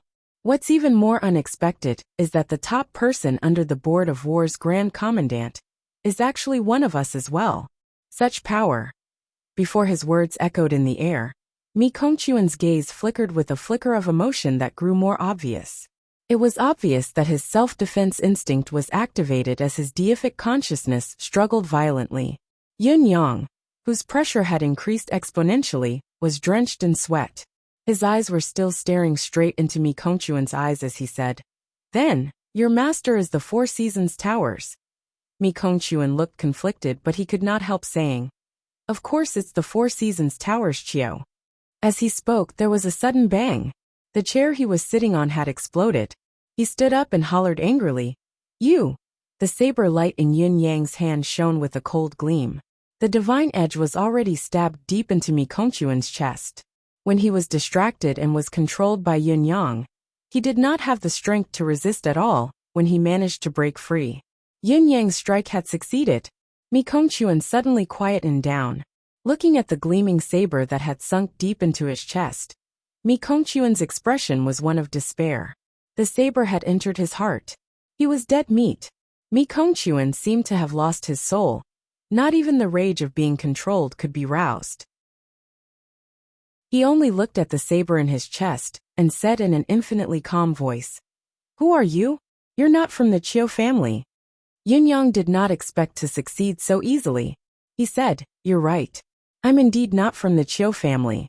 However, you haven't finished your last sentence. Do you still have the mood to continue?" Mi Kongquan chuckled self-deprecatingly. "Haven't I told you enough?" Yin Yang said, "To me, I'll never have too much information like this." Mi Kongquan could feel the saber destroying his meridians in a frenzy, but he did not put up any resistance. He sighed dejectedly and said, "You've grasped the perfect timing. Today is the first time in my life that I've lost my composure." Yin Yang admitted, "I didn't expect tonight's encounter to be so coincidental, allowing me to reap rewards that far exceed my expectations. It's truly a heaven-sent opportunity, or perhaps the heavens bless the kind. Otherwise, why would Keeper Mi suddenly lose his composure on the last day of his life?" Mi Kongquan chuckled bitterly. "There's a reason for everything. When Ling Xiaozui's sword energy was severely injured that day, it had long triggered my inner demon. It's been cloudy and blustery for the past few days, so I didn't feel anything out of the ordinary. But today, the cold moon shines in the sky. The cold moon shines in the sky. Ling Xiaozui has knocked my cultivation base down to the second peak." Mi Kongquan said, "You don't have to be so careful. I'm already a cripple who's bound to die now. There's no room for resistance." Yin Yang replied, "I know. That's why I want to know more." Yin Yang spoke with utmost sincerity. "Eunuch Mi has regrets and imperfections in this life. I'm sure Eunuch Mi knows that you no longer have any chance to make up for it now that things have come to this. Although I've ended your life, if Eunuch Mi trusts me, I can still help you fulfill a wish, your last wish." Mi Kongquan's eyes shone. "What price do you need me to pay in exchange for this?" Yin Yang answered, "Your master's identity will suffice." Mi Kongquan's gaze was conflicted. Yin Yang said faintly, "I believe that one of the people you hate the most in this life is none other than this person. Whether you say it now or not, you're destined to die. So it all depends on whether you want to seek revenge and leave a chance for revenge for yourself. If you don't want to, I'll send you on your way without hesitation." Yin Yang said unhurriedly, "This is the palace's inner court after all. The stench of blood will easily attract trouble. I can't stay for long." Mi Kongquan chuckled, taking a shaky step back and pulling his body out from the tip of the saber. Blood gushed out like a fountain. Looking at the gleaming, almost illusory blade, he exclaimed, "Good saber." Lifting his head to look at Yun Yang, he asked, "Which supreme are you among the 9 supremes?" Yun Yang kept quiet for a bit before replying in a low voice, "How do you come to such a conclusion?" Mi Kongquan answered, "Other than the 9 supremes, no one else has such a deep grudge against the 4 Seasons Tower. It's said that wind, flame, blood, and thunder are still alive among the 9 supremes." Mi Kongquan asked, "Which one are you?" A cloud appeared on Yun Yang's fingertip and floated in front of his chest as he spoke slowly. "Not only are wind, flame, blood, and thunder still alive, I'm still alive as well." Mi Kongquan's eyes shone as he said in relief, "So it's Supreme Cloud, the 9 supremes' brains." Yun Yang answered, "It's me." Mi Kongquan smiled sadly, and suddenly bowed deeply. "Supreme Cloud, I'm sorry." Yun Yang was taken aback. Mi Kongquan turned around abruptly and slowly pulled out a wooden box from under his bed, saying, "Lord Supreme Cloud, although we've been enemies and I, Mi Kongquan, have done the 9 supremes wrong, I'm relieved knowing that you're Supreme Cloud because you're someone I can trust. Therefore, please send this sum of money to my family. Other than that, pass this letter and this jade pendant that looks like the moon on my chest to my wife. Also have a word with her." Mi Kongquan's chest was bleeding profusely, his face turning pale. However, he did not care. His eyes were filled with regret and guilt as he said word by word, "I regret it, I really do. It's a pity that it's too late. There's no turning back now. I really want to watch the moon with her once, just like how we did back then." Yun Yang memorized it seriously and said seriously, "I'll remember it." "Thank you." An unprecedentedly relaxed smile hung on Mi Kongquan's face. It was genuine and sincere. He took 2 steps back slowly and sat on the edge of his bed, his trembling hands groping for his blanket and pillow. He exhaled slowly and said softly, "Supreme Lord Spring Frost is he Hanqing while my master is Supreme Lord Autumn Frost. Now he's the Empire of Diyuan's royalty, the first high official." Chapter 222. Yun Yang shuddered and said, "Thank you." Mi Kongquan quivered, blood dripping from his mouth and nose as he said, "There aren't many people from the Hall of Autumn in Yutong, because this is Supreme Lord Spring Frost's territory. This is all I know, I've told you. With Supreme Cloud's ability, it's more than enough to deal with them. You're a man blessed by heaven. Heaven always blesses the kind. Now I believe it." Mi Kongquan's body grew more and more hunched, his voice breaking. "Right, be careful, there's a saber in the sky." "There's a saber in the sky?" Yun Yang asked, subconsciously stunned. However, Mi Kongquan was close to losing consciousness. His blood was almost drained. "I beg you, after I die, chop my lower body into pieces. I beg you," Yun Yang sighed. Mi Kongquan was already at the stage of death. Everything he did was murmur instinctively. Suddenly, Mi Kongquan sat up from his slumped position. His eyes were wide open, but his pupils were dilated. It was as if he had used the last of his strength to say hurriedly, "Tell my wife Lung Yu that I regret it so much. I regret it so much.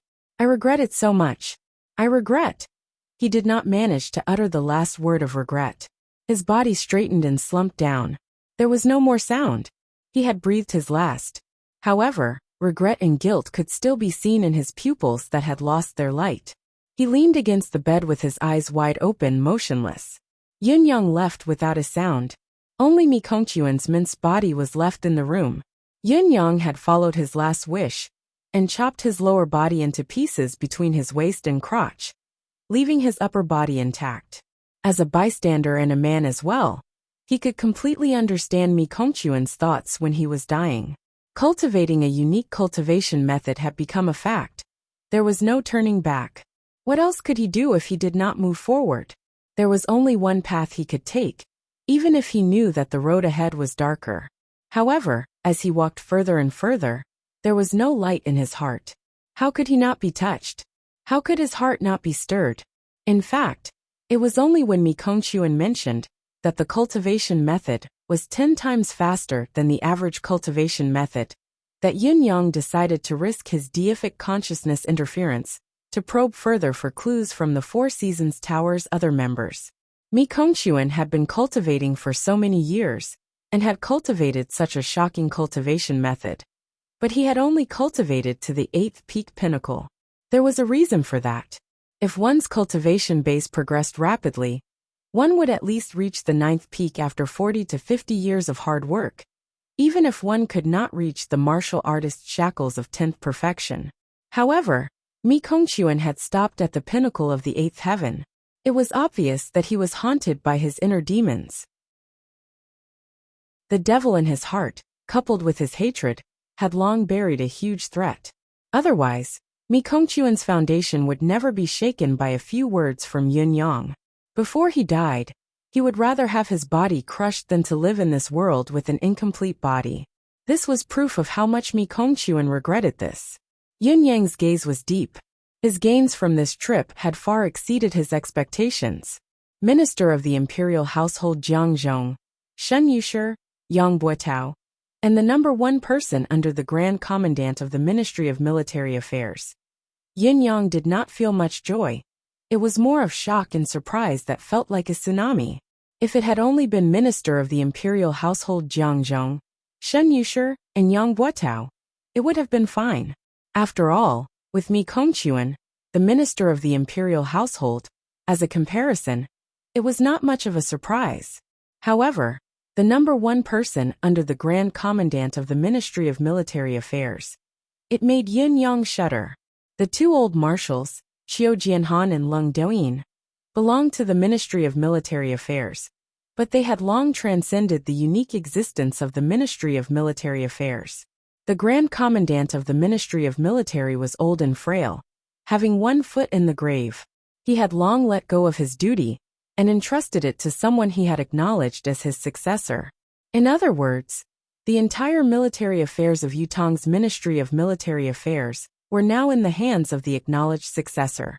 If that person was really from the Four Seasons Tower, the consequences would be unimaginable and difficult to deal with. No matter what, I've managed to uncover a few more people, and they're rather important ones too, Yun Yang thought to himself. Then he floated away. Mi Kongquan, I shall complete your request for you. The Mi family's alley in Tiantang City. Yun Yang flew over in his human form, looking down from midair at the huge house in the Mi residence's alley. The structure of the huge house was different from the rest, occupying an exceptionally wide area.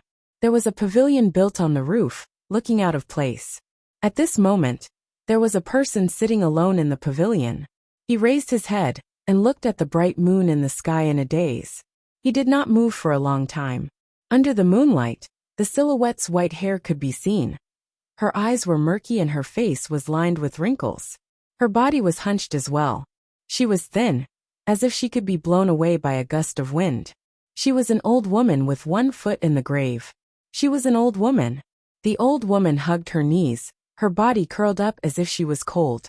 The night breeze blew, lifting her sleeves and fluttering her gray hair. Yun Yang suddenly felt an inexplicable sense of loneliness. He suddenly recalled that when he had just entered the palace and met Mi Kongquan, the latter had been leaning against the window, staring at the bright moon in the sky in a daze. Her actions, her expression, and her eyes were extremely similar to the old woman's. They were practically the same, and there was no difference between them. Yun Yang suddenly knew who this old woman was. This was probably Mi Kongquan's wife, Leng Yu. It was already midnight, the weather in November. The night breeze was chilly. The old woman sat there, but no one came to console her. It was obvious that the old woman's habit had long been known by her family. Knowing that it was useless to console her, they would not waste their breath in vain. The wind howled. Yun Yang landed soundlessly, still masked and dressed in black. The old woman saw Yun Yang descend from the sky, but her gaze was calm and indifferent, as if she did not see anything. After a glance, she turned around and continued to gaze at the bright moon in the sky, her thoughts focused. She was completely indifferent to the sudden appearance of a mysterious and powerful stranger. She was either too careless or her heart was dead. Is it Lady Leng Yu? Yin Yang asked softly. The old woman's body suddenly trembled, and she faintly said, "Did he ask you to come?" Yin Yang was stunned. The old woman's gaze was equally distant as she said, "It has been many years since someone called my name." Yun-yang said in relief, "That's right. It was Keeper Mi who asked me to come." The old woman sighed softly and said, "Where is he? Why didn't he come himself?" Yun-yang answered, "Mi Kongchuan is already dead." There was a strange change in the old woman's expression. Her gaze seemed to freeze for a moment, before she slowly turned her head. Her eyes were fixed on Yun-yang's face amidst her fluttering white hair. "I did kill him," Yun-yang said. "But before he died, he asked me to do something. I promised him." The old woman nodded slowly and said, "It was you who killed him." There was a sudden silence. What surprised Yun-yang was that the old woman was not sad or resentful towards him after knowing about Mi Kongchuan's death. There was only silence. After a long time, the old woman said, "After so many years, he is finally free." There was no hatred, no resentment, not even curiosity in her words. She did not even ask about what Mi Kongchuan had asked of Yun-yang. As she spoke, however, her calm and indifferent face was already covered in tears. They fell one by one. In spite of this, her voice was still calm. "You killed him. I should hate you." The old woman's faint voice rang in the air. "But I only want to thank you now. Thank you for helping him to be free. He has suffered. He has suffered for 53 years, 7 months, and 5 days. Yun-yang's heart skipped a beat. 53 years, 7 months, and 5 days. She had actually calculated it so clearly. Yun-yang gently placed a large parcel in front of the old woman and said, "This is Mi Kongchuan's lifetime savings. Not only are there plenty of rare treasures in it, but there are also banknotes worth millions." Mi Kongchuan's lifetime savings were not insignificant. The millions of banknotes were only a small part of it. The treasures were the truly valuable items. If they were sold, the sum would be an astronomical figure. In spite of this, the old woman's eyes did not even move. She only stared at the bright moon in the sky. Tears trickled down her cheeks slowly, as if she did not see the massive amount of wealth placed before her. Yun-yang extended his hand. "Mi Kongchuan has specifically asked me to return the jade pendant he hung on his chest to you." In his palm, a crescent-shaped jade pendant shone with a chilling glow under the moonlight. The old woman turned her head abruptly, her dry eyes glowing with an unprecedented radiance, as she stared unblinkingly at the crescent-shaped jade pendant in Yun-yang's hand. Her body suddenly trembled violently. She covered her mouth tightly with one hand as she trembled violently, tears streaming down her cheeks like pearls from a broken necklace. When Yun-yang passed it to her, she gripped it tightly and suddenly sobbed, "Brother Kun." Yun-yang sighed deeply and said, "He asked me to tell you." The old woman gripped the jade pendant tightly in her palm and lifted her head to look at Yun-yang seriously. "What?" he said. "I regret it, but there's no turning back. I really want to watch the moon with her once, just like back then." Yun-yang's voice was slow and his tone was calm, but the glow in the old woman's eyes was even brighter. Yun-yang could even feel a sense of happiness from the old woman's gaze. All these years of waiting had not been in vain after all. His infatuation had finally received a response. However, this response came too late. His last words were, "To tell my wife, Lung Yu, that I regret it so much, I regret it so much." Yun-yang dutifully repeated every word that Mi Kongchuan had said before his death to the old woman before him. He knew that this pitiful old woman had waited her entire life for these few words. If he had skimped on a few words to save trouble, it would be an extremely cruel thing for this old woman. Do you regret it? Do you regret it when a lifetime has passed just like that? Do you regret it when you've had it and missed it? Do you regret it when you've loved each other, but you can only part heartlessly? The old woman chuckled bitterly. "You regret it, but I don't." Chapter 223. The old woman murmured. "Thank you," she said softly. "You're welcome," Yun-yang replied solemnly. The old woman hugged the crescent-shaped jade pendant contentedly and said softly, "This isn't anything good, but it was our engagement back then. He's been wearing it all these years." She pressed the jade pendant against her face and caressed it slowly, her gaze as deep as the ocean. Finally she sobbed softly, "I've never hated him. I've always been waiting for him." Why didn't he come back and tell me himself? There's also a letter from him. Yun-yang said. He seemed to have written this letter a long time ago, as if he knew that such a day would come. The old woman smiled contentedly and said, Thank you. Although I know that I shouldn't say this, and I have no right to say it, this old one would still like to request something from you. Yun-yang was silent for a moment before he said, Please speak. The old woman said, Can you use the weapon that you used to kill him to kill me? Yun-yang was taken aback.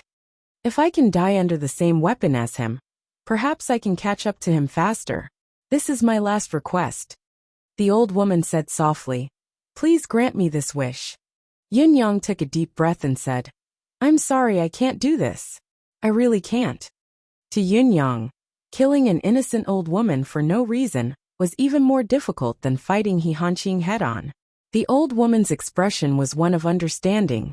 She did not insist anymore and said softly, Mi Kongquan said that he regretted it, that he had let me down. Actually, he had never known how he had let me down since he was young. He doesn't even know what I'm asking for. The old woman chuckled softly. Thank you. I won't read this letter. She looked at Yun-yang and murmured, Thank you for fulfilling a wish of mine and Brother Kun's. As a token of our gratitude, you can visit the 7-Star Lake if you're free. 7-Star Lake? Yun-yang asked in confusion. The old woman did not answer. She lowered her head and looked at the jade pendant quietly. Suddenly she grabbed the crescent-shaped jade pendant and kissed it, murmuring, Brother Kun, if there's a next life, will you marry me? Will you still let me down? Suddenly, the jade pendant shone brilliantly. It was actually the qi manifestation of the infusion of profound qi. Yun-yang was shocked. No. However, Yun-yang had discovered it too late. The old woman's mystical qi had reached its limit, and with a forceful pull, the crescent-shaped jade pendant was suddenly stabbed into her chest like a sharp knife. It sank deep into his heart. Yun-yang could only feel a buzz in his head. He had never expected the old woman to be so resolute in her desire to die. There was no hesitation at all. Furthermore, the old woman had a cultivation base of the 4th level of mystical qi. She had even used the most extreme method of self-destruction, exploding all of her cultivation base, and destroying her own life force without holding back. If not for this, Yun-yang would still have had the chance to save her even if the situation had taken a turn for the worse. Yun-yang was filled with shock and frustration. However, the dying old woman did not seem to feel any pain at all. She actually persisted in grabbing the jade pendant and stirring it fiercely in her chest. A sincere smile appeared on her face. Actually, he didn't know. After he left, I also worked hard in my cultivation.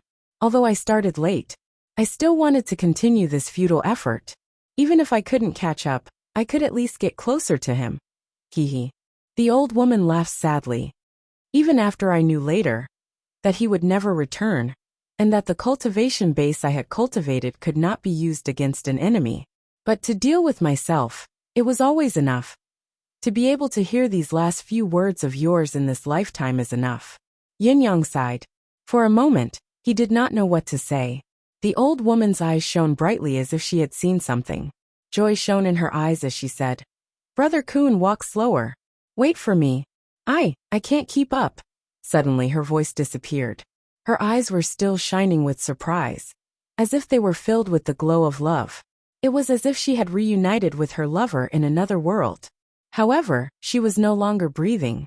Her soul had left the netherworld. She was dead. Yun-yang felt a heaviness in his heart. His initial shock had been replaced by this true emotion. Lifting his head, he saw the moon in the sky, still clear and cold. Perhaps, the moon that Mi Kongquan and his wife had seen back then was no different from the moon tonight. The moon was still bright, but the people had changed. It seemed that the voice above had finally alerted the people below, as voices could be heard gradually. Who is it? Is the old woman still up there? Let's go up and take a look. Yun-yang sighed softly, his body slowly turning ethereal, turning into the howling cold wind in the air. I hope that all of you really have a next life. May we never abandon each other in our next life. Stand side by side, the moon is round. Yun-yang grabbed the 5 portions of luminary paste and returned quietly. Now, Yun Yang dared not keep any of the slightly more precious heaven and earth treasures, or rare spiritual medicine in his embrace. Emmy did not care where they came from or what they were used for. As long as they were useful to Emmy, it would absorb them directly. After a few painful lessons, Yun Yang had finally learned his lesson. However, when he returned to his own courtyard, he had yet to recover from the heavy sadness. At this moment, Shui Wuyin was like an invisible man, quietly standing under the tree. Lao Mei and Feng Mafei, who were beside him, wore a strange expression. Shui Wuyin was just standing there, but even if they had seen him, they would have turned a blind eye to him. It was no longer a matter of whether he was superior or inferior. He did not even have the slightest sense of existence. In disbelief, both of them used their deific consciousness to search for his location. What shocked them even more was that they could not sense any movement at all. Such a living person, they had clearly seen him. But how could he be invisible, as if he did not exist? Lao Mei and Feng Mafei exclaimed in disbelief, finding it hard to comprehend. How could there be such an extraordinary person in this world? It was only when Yin Yang returned that Shui Wuyin walked out of the shadow. Like a specter, he stepped into the sunlight. The dark fog dissipated, revealing the world once more. Lao Mei and Feng Mafei, who were not far away, exclaimed softly as they thought in unison, "Demon!" Then, both of them walked away as if nothing had happened, obviously wary of this seemingly inhuman being. Shui Wuyin did not care about what they were talking about. Looking at Yin Yang's somber expression, he asked in a low voice, "You didn't succeed?" Yin Yang sighed. "Not only did I succeed, there were also many unexpected gains." Shui Wuyin smiled. "That's a good thing. Were there any other accidents in between?" It was no wonder that Shui Wuyin would ask such a question. Since he had said that he had succeeded, and there were additional gains, this trip should have been a success. However, Yin Yang appeared to be troubled. How could he not be suspicious and worried? Yin Yang was silent for a moment before he recounted the night's events to Shui Wuyin. After listening to him, Shui Wuyin was expressionless as he said, "Young master, you have been too impulsive in this matter." "Young master, we are still very short of money now," Shui Wuyin said. "The money left behind by Mi Kongquan should be taken for ourselves. There's no need to send the letter as well. Let's not talk about whether it could be a trap, but there's really no need. Young master, you must know that since you've done something, you have to bear the price. This is the only truth in this world. No matter how cruel or regrettable the price is, it should be borne." Shui Wuyin smiled. "However, it is still a good thing for us that young master can return victorious, and with unexpected gains." Yin Yang nodded, and looked deeply into Shui Wuyin's eyes. Yin Yang realized that Shui Wuyin had his flaws as well. Shui Wuyin was meticulous, unflinching in the face of death, wise and steady, and flawless in the way he handled matters. However, he was simply too cold, apathetic, callous. It was as if he had a heart of ice. As a wise man and strategist, it was a good thing to have a heart of ice. But to Yin Yang, it felt imperfect. Only with flesh and blood could one be considered human. Wuyin, sometimes we have to see the sentiments of the human world. Yin Yang said softly, "Even if they're enemies, it's only because we have different standpoints. It's one thing for us to kill them, but there's no need to deny their emotions completely. After all, this has nothing to do with what they've done. The heavens are heartless. Humans must have emotions." Shui Wuyin kept quiet for a bit and said, "Perhaps this is the difference in personality. To me, an enemy is an enemy. No matter how I kill him, it means the end of this matter. How can there be emotions? What does it have to do with me whether the enemy's emotions are rich or not? What I want is his life. Similarly, it has nothing to do with his emotions." Yin Yang sighed, feeling deeply that trying to reason with this cold-blooded fellow was like playing the lute to a cow. "My current identity is that of a strategist. What I plan for is only victory and defeat, life and death. Other than that, I won't consider anything else. Emotions have nothing to do with me," Shui Wuyin said coldly. "Boss, actually, one of the biggest factors that has foiled major events in this world since the beginning of time is the so-called emotions. Yin Yang sighed, no longer debating the issue of emotions. Talking about emotions with Shui Wuyin was like playing the lute to a cow. At the very least, when playing the lute to a cow, the cow would not refute you. But Shui Wuyin could refute you until you were tongue-tied and speechless. There are a few things that need to be dealt with as soon as possible. Shui Wuyin had already compiled all the information regarding the Nine Heavens dictum.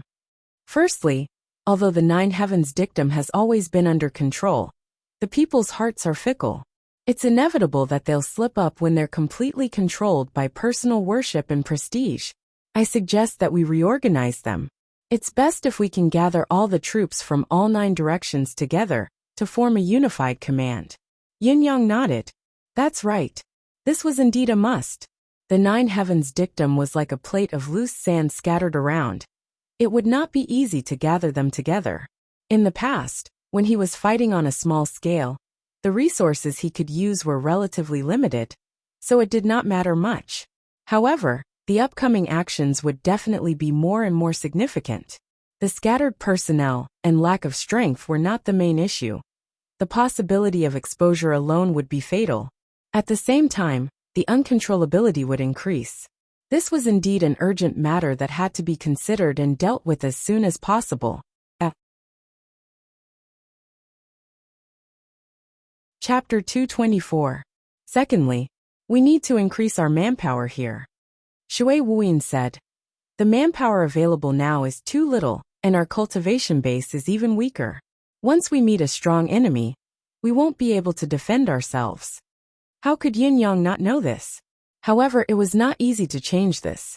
There were many experts in the world and many capable people, but as long as one's cultivation base had reached the 5th peak and above, there was basically no cultivator who was willing to be under someone else's command and obey orders. To put it nicely, Yin Yang was Supreme Cloud, the brains of the 9 Supremes. His reputation among the people was close to the pinnacle, but it was nothing to the real experts. How could he have a strong foundation in this aspect? How could he attract so many experts to serve him? It's easier said than done. Yin Yang chuckled bitterly. The third point is, Shui Wuyin said, we can't act with our own strength in the future. If others can hire assassins to kill us, we can of course hire assassins to kill others. Leveraging force to fight force is a great tactic we can use now. We can't give up on it. Although we'll need a massive amount of financial support to do this, we can't let it go. Yin Yang stroked his chin. This point could be considered. He had too much money to spend now. There's also the fourth point. Shui Wuyin said, Boss, your identity may have to be revealed. Yin Yang frowned. My identity? You mean? Shui Wuyin said, of course not your real Supreme Cloud identity. Exposing your identity as the 9 Supremes think tank will only attract endless attacks. I'm talking about your other identities, boss. Roaming the world, letting others know that the 9 Supremes are still alive and able to contact various officials. Leveraging the power of the entire country, the military and the government. Shui Wuyin said. Regarding this point, I think boss will have to carefully consider it. What should we do to ensure that nothing goes wrong? Yin Yang nodded deeply. I understand what you mean. I'll think about what to do and how to proceed later. Yin Yang had also discovered his shortcoming during this period of time. He could only use his Popinjay identity as the son of Marquis of Heavenly Clouds to deal with whatever happened. Such an identity was obviously not enough. Perhaps it should be said that it was more than enough compared to what was above. Anything else? Yin Yang asked. Yes, but the rest are more fragmented, Shui Wuyin said. I still need to sort them out before I can take them out for discussion. Yin Yang heaved a few long breaths. Also about the few names you've gotten from me, Kongchuan, young master, there's a high probability of it being true. At least 80%, Shui Wuyin said. These people will be our next targets. No matter what, I have to collect some interest for my boss. My original target was Supreme Lord Springfrost He Hanqing, Shui Wuyin said. Although this person is an imminent threat that must be eliminated, after thinking about it, the chances of us killing him is still less than 10% even if we use all our means. In the face of absolute power, We are powerless even if we have the will to try. If we want to deal with him, it will only be possible if we have the help of an expert who is on par with him. Next, we can try to find some super experts. It would naturally be best if they could serve us. But, even if it is just once, it will be much more appropriate than us acting rashly. Shui Wuyin looked at Yin Yang. At this point, he was really just talking, and the rest could only watch from the sidelines. Shui Wuyin's heart was too cold. This trait had led to him not knowing many people, much less having no friends. Yin Yang smiled bitterly, looking at Bai Yishua's room, who had been recuperating from his injuries, feasting and not stepping out all day. He pursed his lips and said, "Which one of these masters is easy to serve?" If it had been before, Yun Yang would have been thrilled to have killed an important figure in the Four Seasons Tower, like Mi Kongquan, and received accurate information about the others. Now, however, he did not feel the slightest bit of happiness. It was because of He Hanqing. He knew that Supreme Lord Spring Frost was like a huge mountain in front of him, but he could not move him no matter what. This was what made him feel the most helpless. Just like what Shui Wuyin had said, in the face of absolute power, he was powerless. In the past, the 9 Supremes had intimidated the world, and thought that the world was vast. Now that they had fallen, Yun Yang was the only one left. Yet, his aspiration remained unchanged, and his will to seek revenge was firm. Although his aspiration remained the same, as his cultivation base and skill improved, the more experts he met, the more he felt the vastness of the universe. He was still far from being enough. There was always a higher mountain in a flash, and a wider world beyond the sky. However, Yin Yang's eyes shone suddenly. It seemed that this matter was not entirely impossible. Fang Mafei, Yin Yang turned to call out, "We have a way here." Bai Yishue, who was dressed in white as usual, sat quietly by the window. He looked relaxed and relaxed. Bai Yishue enjoyed the tranquil surroundings of the residence of Yin, and the tranquil atmosphere very much. He had come to the residence of Yin to ask Yin Yang questions, and get to the bottom of the matter. Although he was unwilling, and wanted an explanation, he had also thought of this as a place to avoid trouble. After all, he really had nowhere to hide at that time. If he did not come here, he could only wait for death. However, after coming here, especially after living here for some time, he truly did not want to leave. Such a quiet place. Such a spacious place. There was no one he did not want to see to disturb him. It was the perfect place to avoid trouble. Up until now, not only had He Hanqing's subordinates not found this place, even King Qingguang had not found this place. All in all, Bai Yishue really did not want to leave. "I have injuries on me. I'll leave once I'm healed." Bai Yishue often comforted himself this way during this period of time. However, the truth was that while Bai Yishue's injuries were not light, and he was covered in wounds, what was his cultivation base? With these 2 days of no disturbances, as well as the buffering of many healing spirit medicines, his injuries had already recovered by 70 to 80%. He really didn't want to leave this time. He was reluctant to leave. After standing for a while longer, Bai Yishue slowly sat down with his legs crossed, and began to cultivate his cultivation method.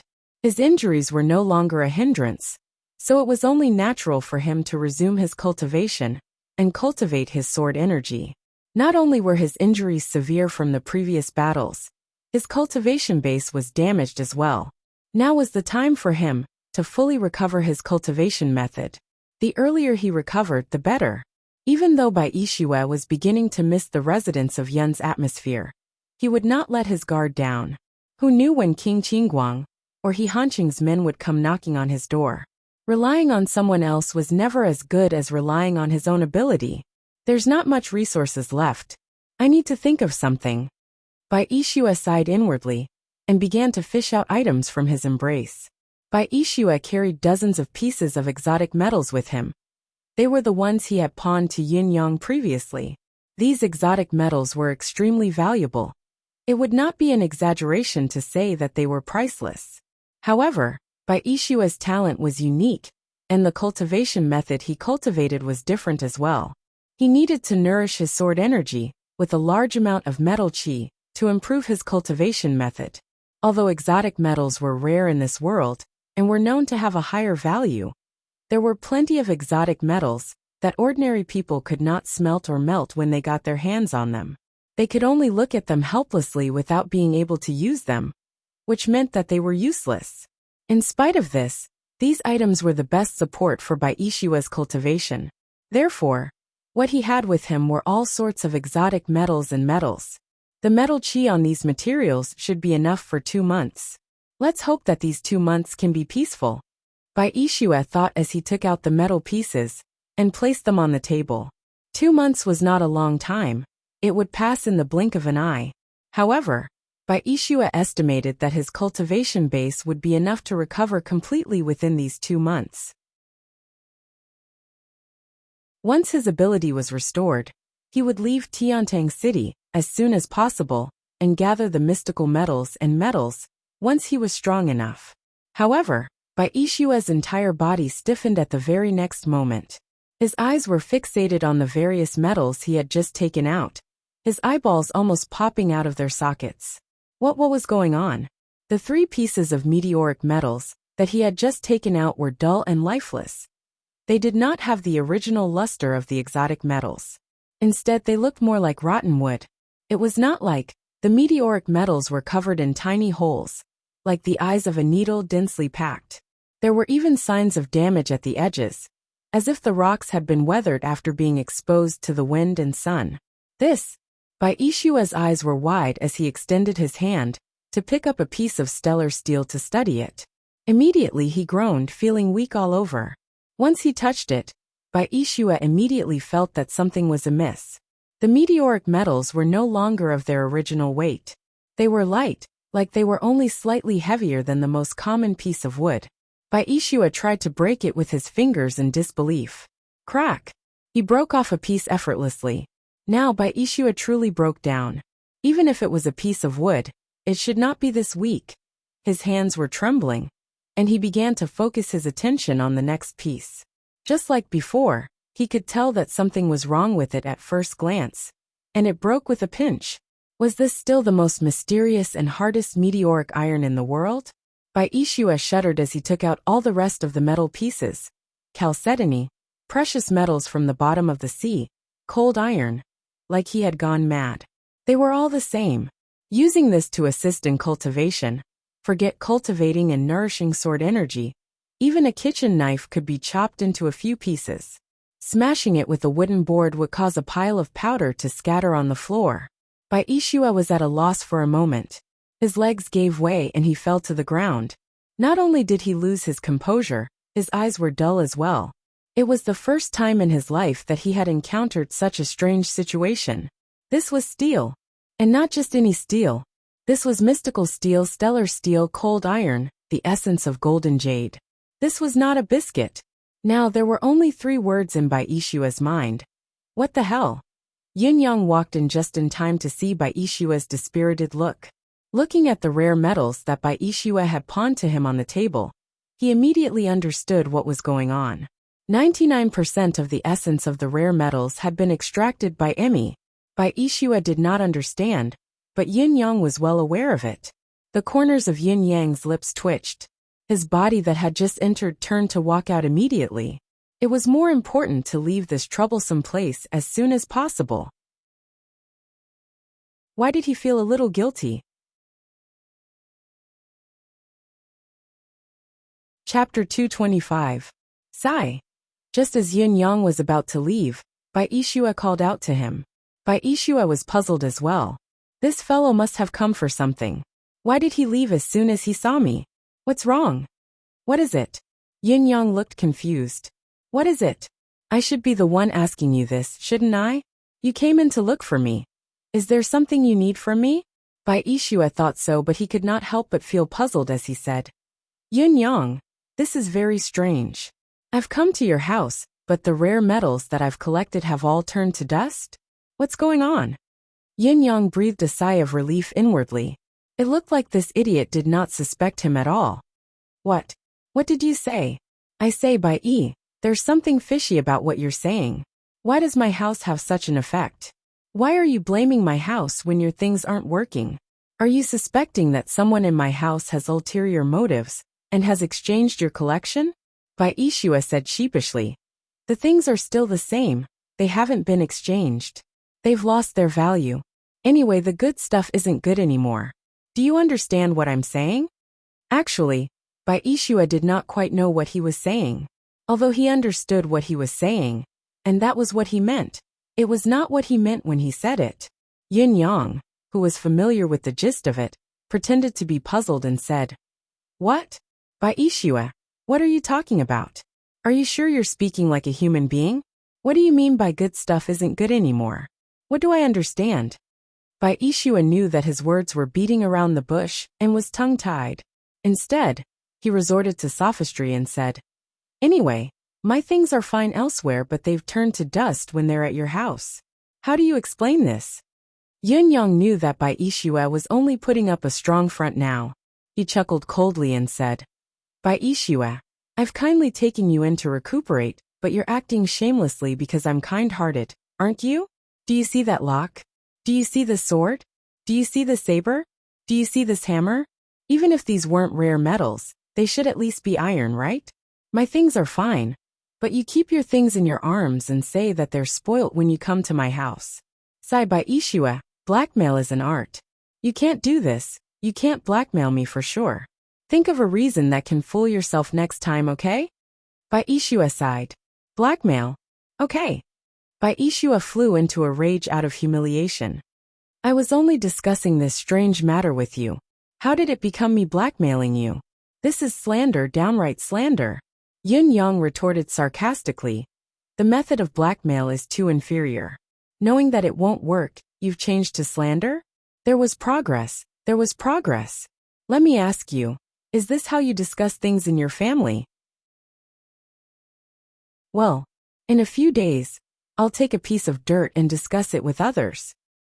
This is the inner core of a 13th level Xian beast. Why did it turn into dregs in your house? You have to pay for the strange things that happened in your house. What a great idea. As long as I discuss it with others a few times, I'll be rich beyond belief. Baishua was flushed. I didn't ask you to pay for it, I was just saying. Obviously, a certain someone had lost his last bit of confidence. Yun Yang walked back unsteadily from the door. Why aren't you leaving? Didn't you want to leave? Baishua was annoyed and bewildered, obviously not wanting to talk to the god of plague in front of him anymore. This is my house, why should I leave? What right do you have to make me leave? Yun Yang said matter-of-factly. Besides, I have something to discuss with you. I wanted to leave just now, because I wanted to save some face for you when I saw how dejected you looked. Since you're so shameless, let's go by the rules. He had felt a little guilty just now, but after this argument, Yun Yang was certain that this fool really did not know anything. What was there for him to feel guilty about? At once, he felt reassured and confident. From this, it could be seen that everyone's lower limit was actually limitless. Or perhaps it was growing with each passing day. At least Yun Yang was like that. Don't talk nonsense, why don't I? What is it? Baishua wanted to retort, but he had already said what he wanted to say just now. He really did not have the face to retort, so he could only tidy up in frustration. His precious had turned into trash just like that, and he had to be reprimanded by this child. Of course it's between you and me. You haven't done what you promised me yet. Yun Yang said seriously. I know that it's beyond your capabilities alone, so I won't force you to complete it alone. I'll find a few experts to work with you in a few days, and we'll do it again. Baishua was left speechless. He had already poked a hornet's nest the previous time. He had almost gotten himself killed, but he still wanted to go again now? Also, I'd like to ask. Yun Yang asked curiously, why does First Court King Qingguang want to kill you? Baishua almost jumped up. How do you know that First Court King Qingguang wants to kill me? I saw it with my own eyes. Yun Yang blinked and answered casually. I don't know who hired First Court King Qingguang to kill me. Speaking of this, Baishua was dismayed.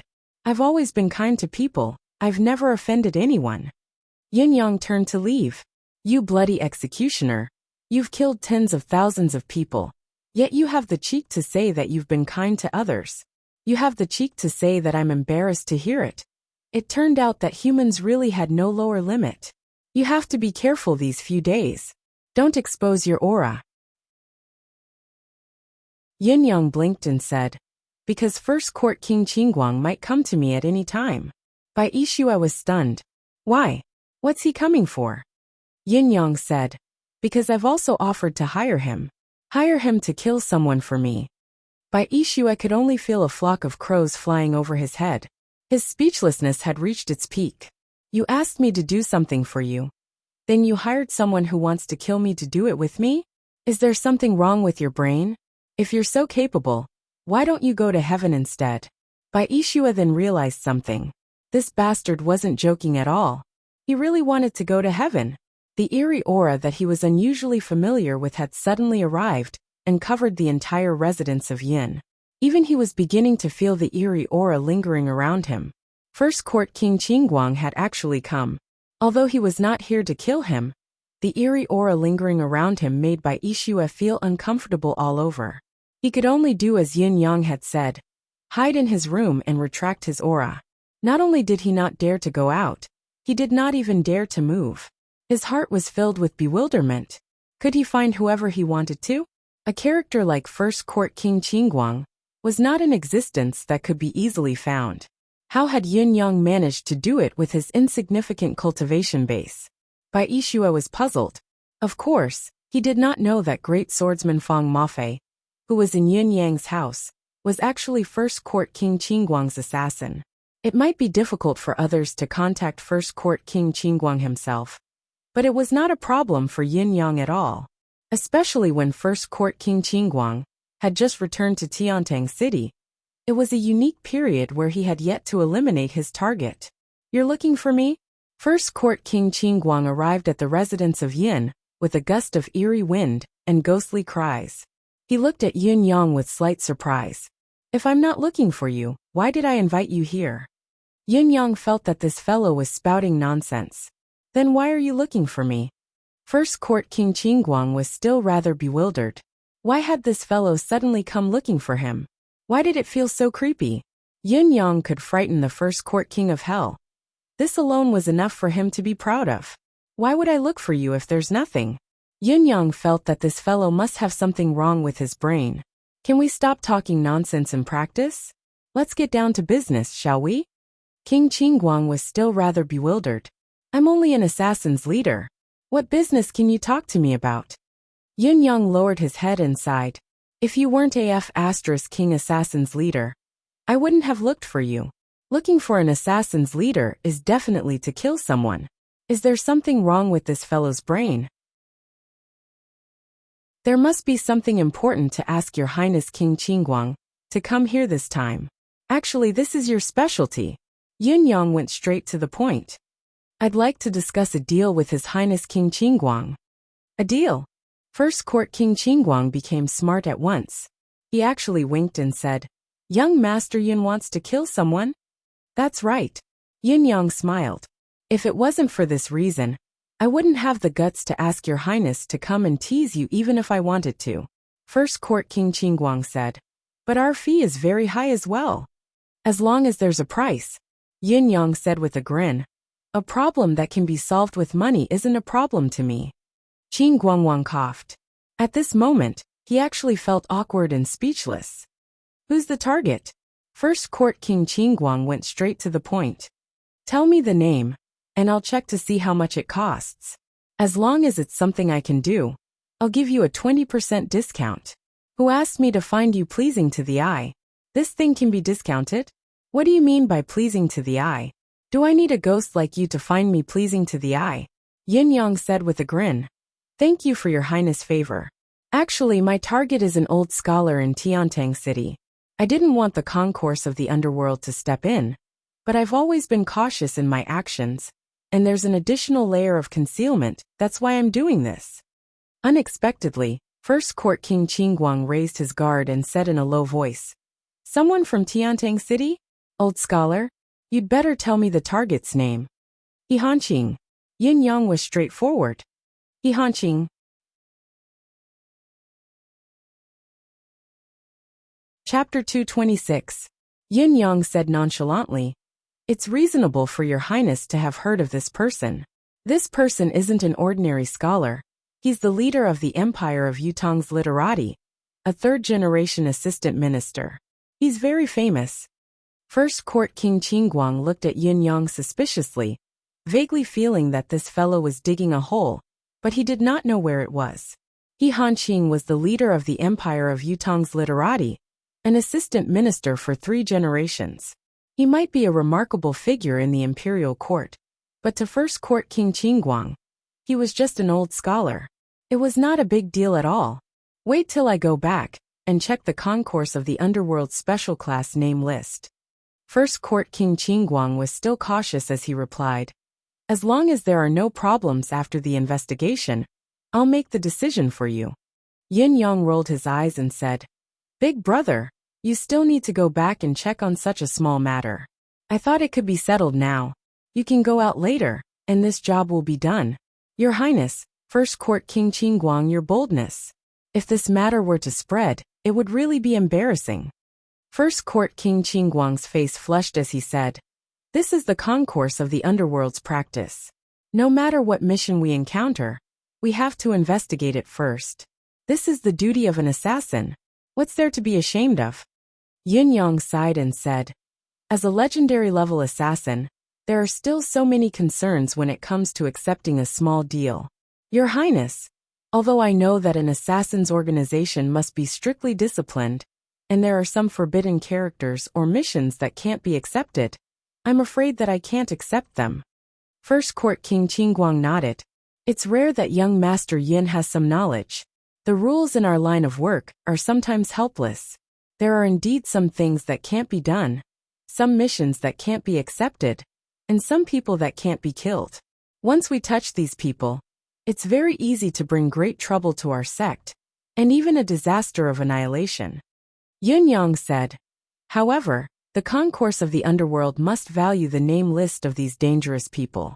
The higher-ups must be very familiar with it, right? First Court King Qingguang replied, Of course. In other words, the leaders of the concourse of the underworld, such as the 10 lords of the temple, would have memorized these names at all times. Am I right? Yin Yang said, I can understand it as these people's names are all in your hearts, and you can't accept them when others mention them. Am I right? First Court King Qingguang thought about it and said, Yes. Looking at the world today, there are only a handful of people we can't kill. At least to us, the concourse of the underworld, it's almost negligible. After saying that, a sense of arrogance overflowed from his words. Yin Yang pursed his lips and said, Then I find it strange. Your Highness, the First Court King Qingguang, the absolute higher-up of the concourse of the underworld. How could you not know if the name He Hanqing was on the name list? Do I really need to go back and retrieve it? Or was my understanding wrong?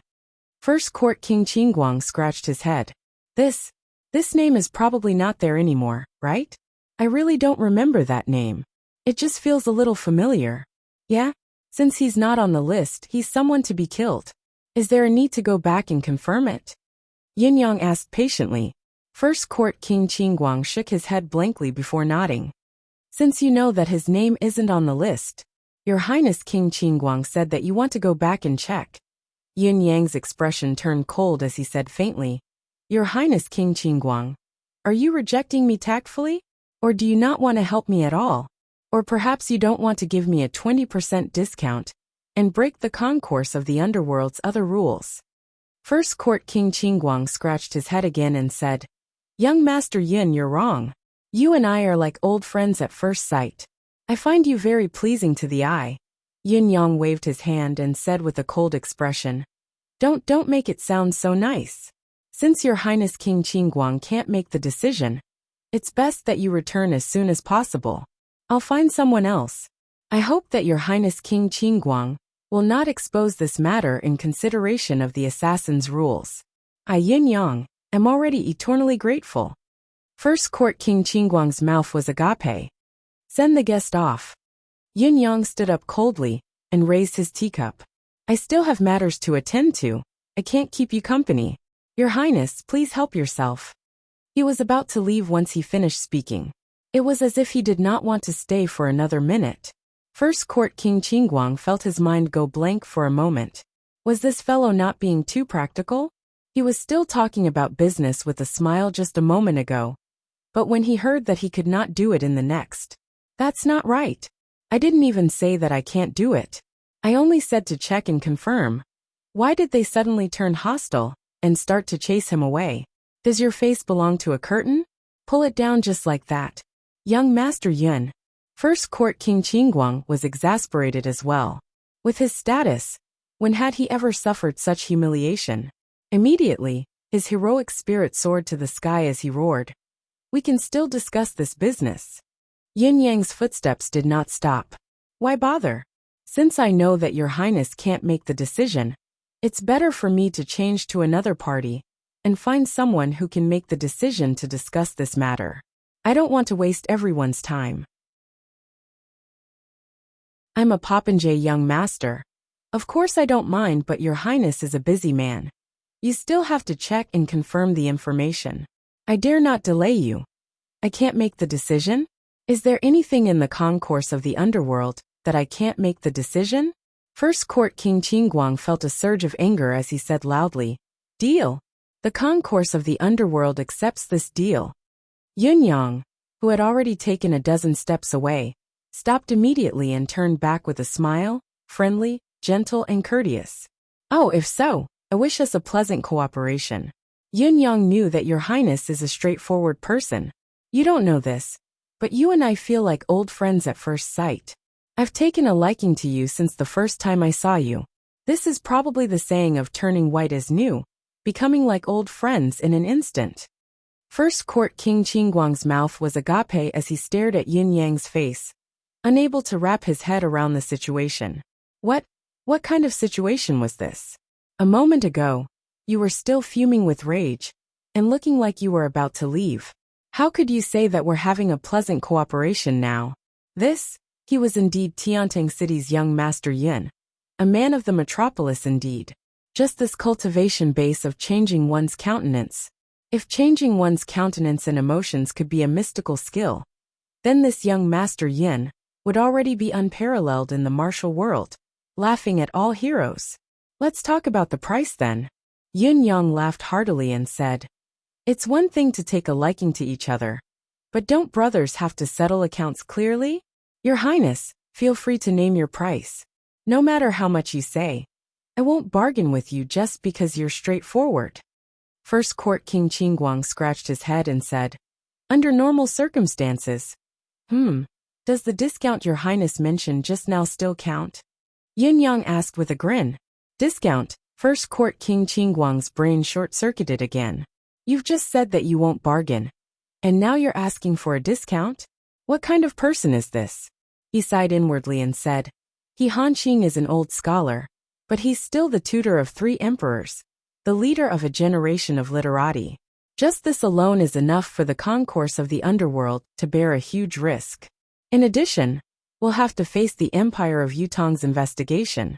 Therefore the price can't be too low.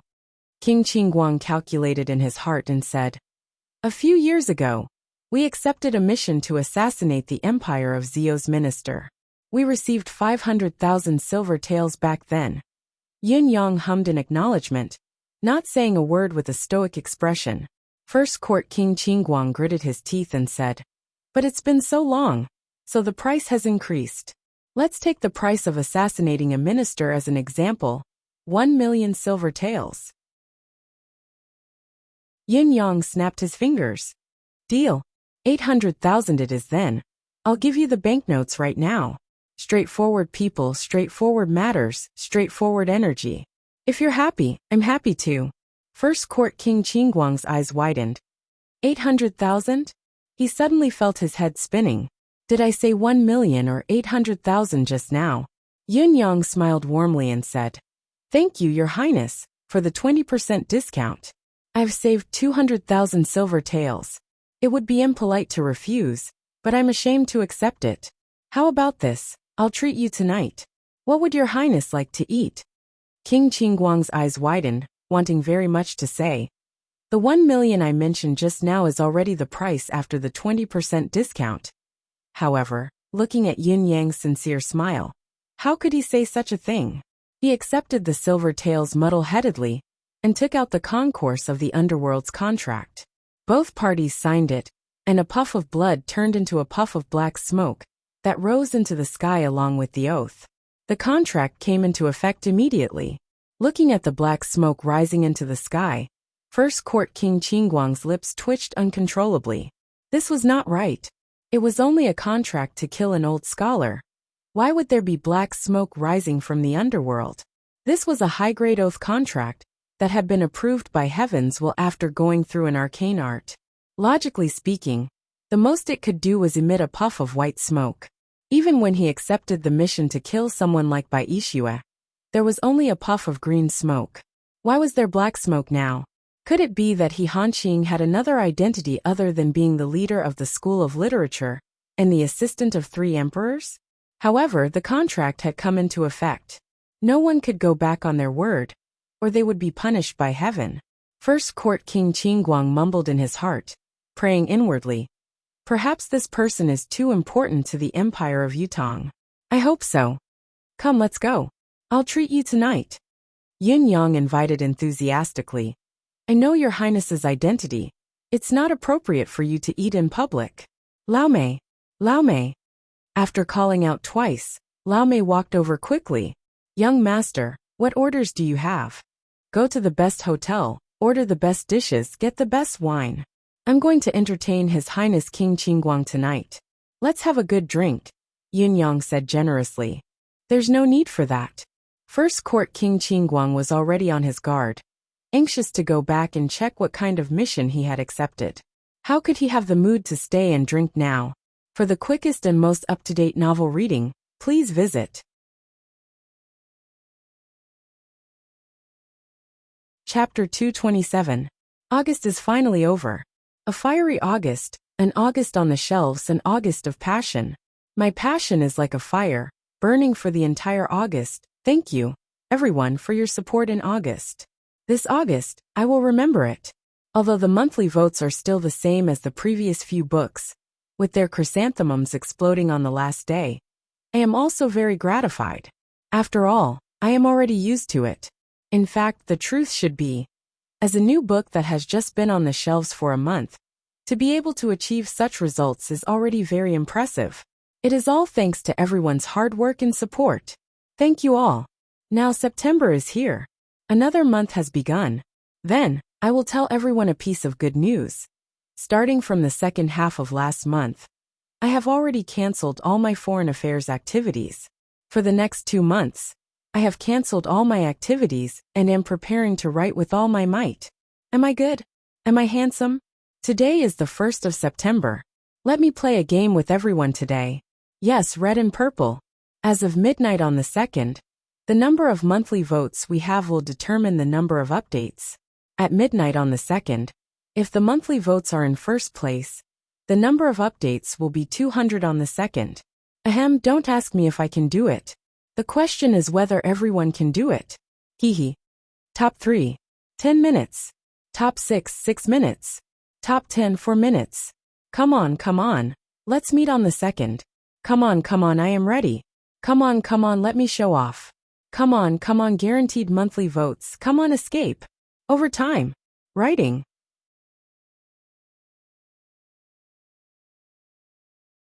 Chapter 228. I still have matters to attend to. Thank you, young master, for your kindness. Let us meet again next time. As King Qingguang spoke, he made up his mind that Yin Yang would definitely ask him to stay if he said so.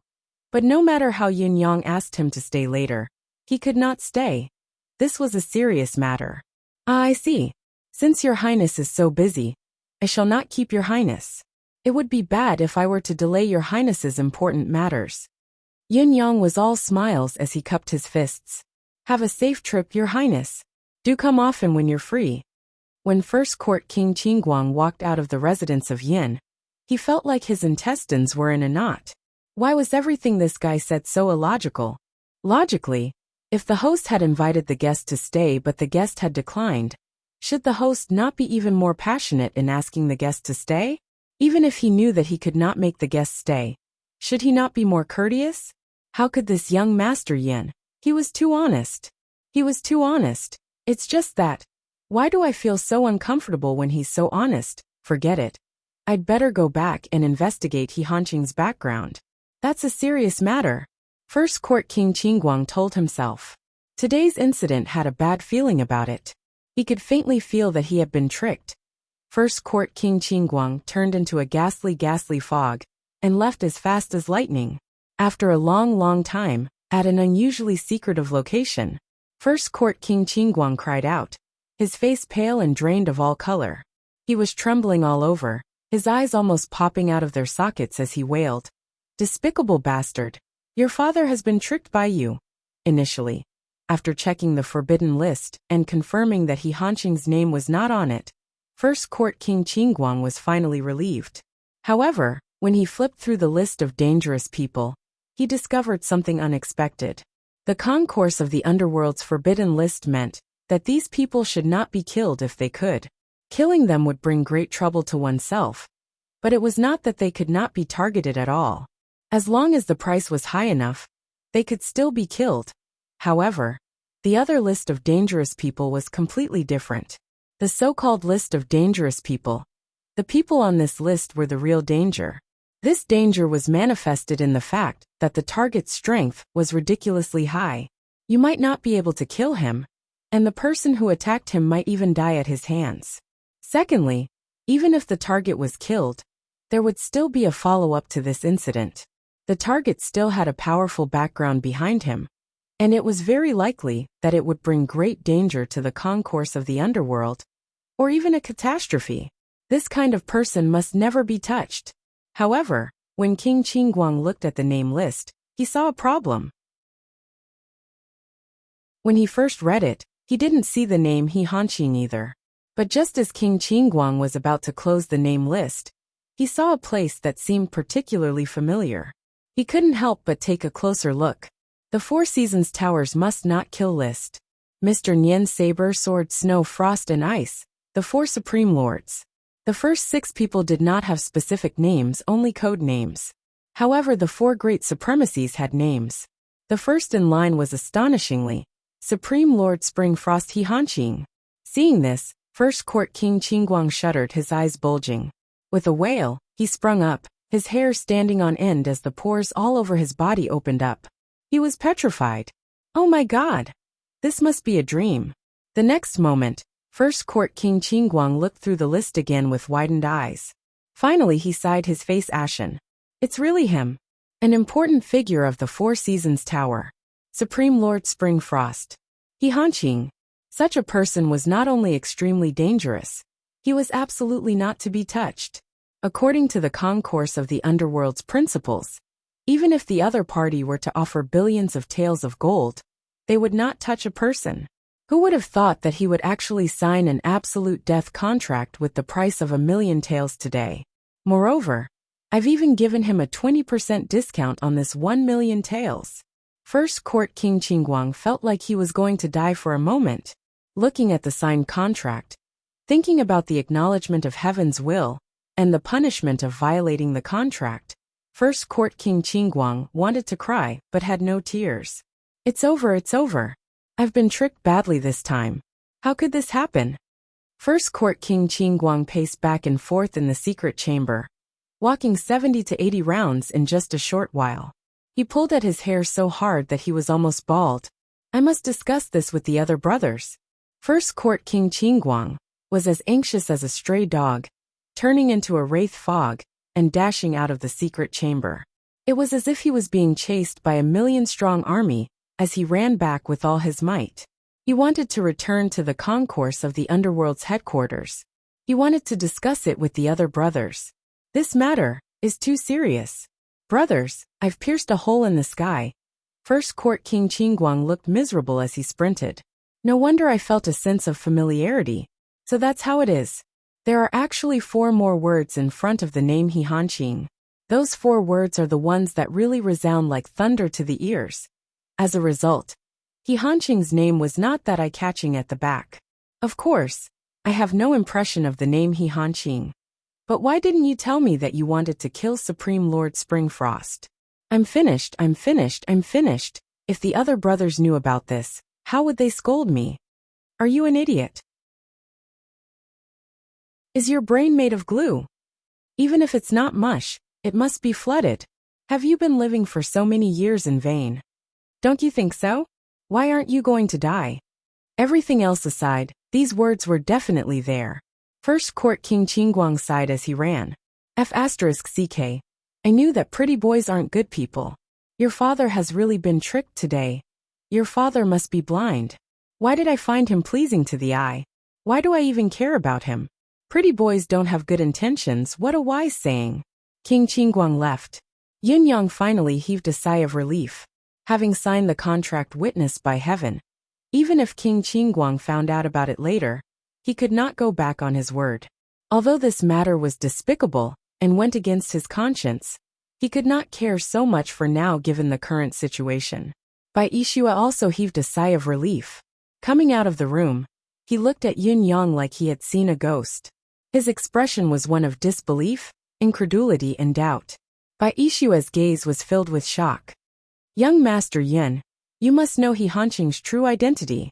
Bai Yixue said. How so? Yin Yang asked. Bai Yixue said. If you didn't know how terrifying he is, you wouldn't have plotted against First Court King Qingguang. You know very well what kind of identity King Qingguang has. The consequences of tricking him like this are unimaginable. However, you did it despite knowing it. This can only mean that He Hanqing's identity is actually more terrifying than First Court King Qingguang's. Yin Yang replied faintly, not necessarily. Who is He Hanqing? Bai Yixue asked in a low voice. Are you sure you want to know? Yin Yang looked at Bai Yixue with interest. Bai Yixue said angrily, I've already offended him. Can't I even know his true identity? Yin Yang looked at Bai Yixue with a different expression. Bai Yixue instinctively felt that something was amiss. If it's inconvenient. He wanted to say, don't say it if it's inconvenient. Before he could finish his sentence, Yin Yang had already said leisurely, He Hanqing is the Four Seasons Tower's Supreme Lord Springfrost. Supreme Lord Springfrost. The four words were like a thunderclap that rang in Bai Yixue's head. He actually felt a little dizzy at that moment. When he came back to his senses, Bai Yixue suddenly felt extremely speechless. He wanted to cry, but he had no tears to shed. I've actually offended the most terrifying sect in the martial arts world, the Four Seasons Tower. I even wanted to assassinate their Supreme Lord Springfrost. Am I tired of living? Bai Yixue looked at Yin Yang with a resentful gaze. This child has set me up so badly.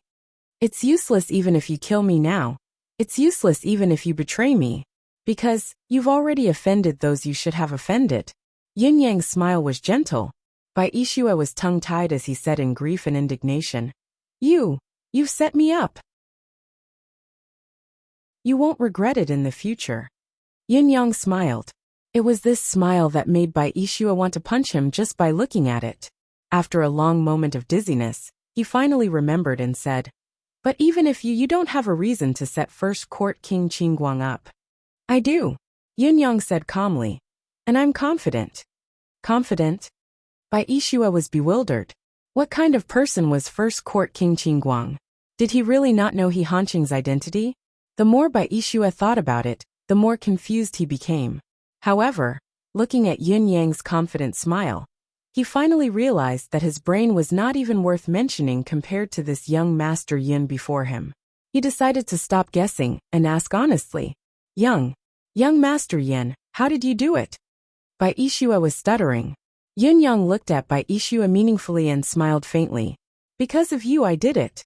Because of me? Bai Yixue could not wrap his head around it. What did this have to do with him? Bai Yixue felt that his brain capacity was severely lacking. He did not know if it was an illusion. But ever since he was forced to seek refuge in the residence of Yin after being injured, his brain had been lacking. He had made up his mind to seek refuge here under the pretext of denouncing Yin Yang. But Yin Yang's aura had turned the tables on him in a matter of seconds, and his face had been peeled clean. Yet he still could not leave in anger. Then his treasured collection had vanished into thin air. He had only asked a few questions, and he had been reprimanded, almost breaking down from frustration. What truly made Bai Ishua break down and feel fear, even terror, was the fact that First Court King Qingguang had come today, and Yin Yang had led the mighty King Qingguang into a pit with just a few words without him even realizing it. He had even casually brought up Heaven's will as a witness. It was a clear sign that King Qingguang would not pay with his life. Thinking back to the past, was he not King Qingguang's precedent? Yin Yang was merely repeating the pattern, changing the medicine but not the soup.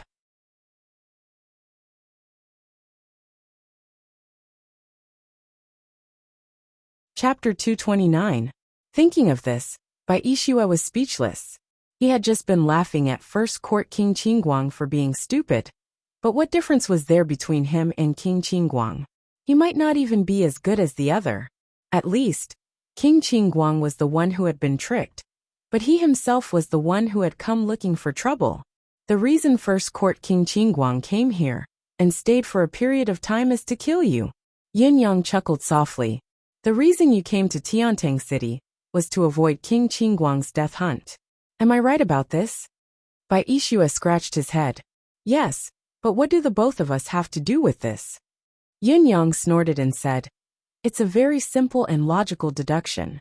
You were chased by him previously, running around in panic. How did you suddenly have the time to wander around? Not only did you have the time to gamble, you could even accept my request to do something for me. All these have already shown that King Qingguang hasn't been in Tiantang City during this period of time. He must have left due to some unexpected incident. That's why you can be so carefree. You're temporarily safe now that your biggest rival has left. Otherwise, how would you have the mood to be so carefree? How dare you wander around without a care in the world? Conversely, it also means that King Qingguang has no interest in anyone else in Tiantang City, especially when he doesn't know about you assassinating He Hanqing. Yin Yang said, what does this have to do with me assassinating He Hanqing? The corners of Bai Ishua's lips twitched. Could he not mention this? Of course it does, it's very much related.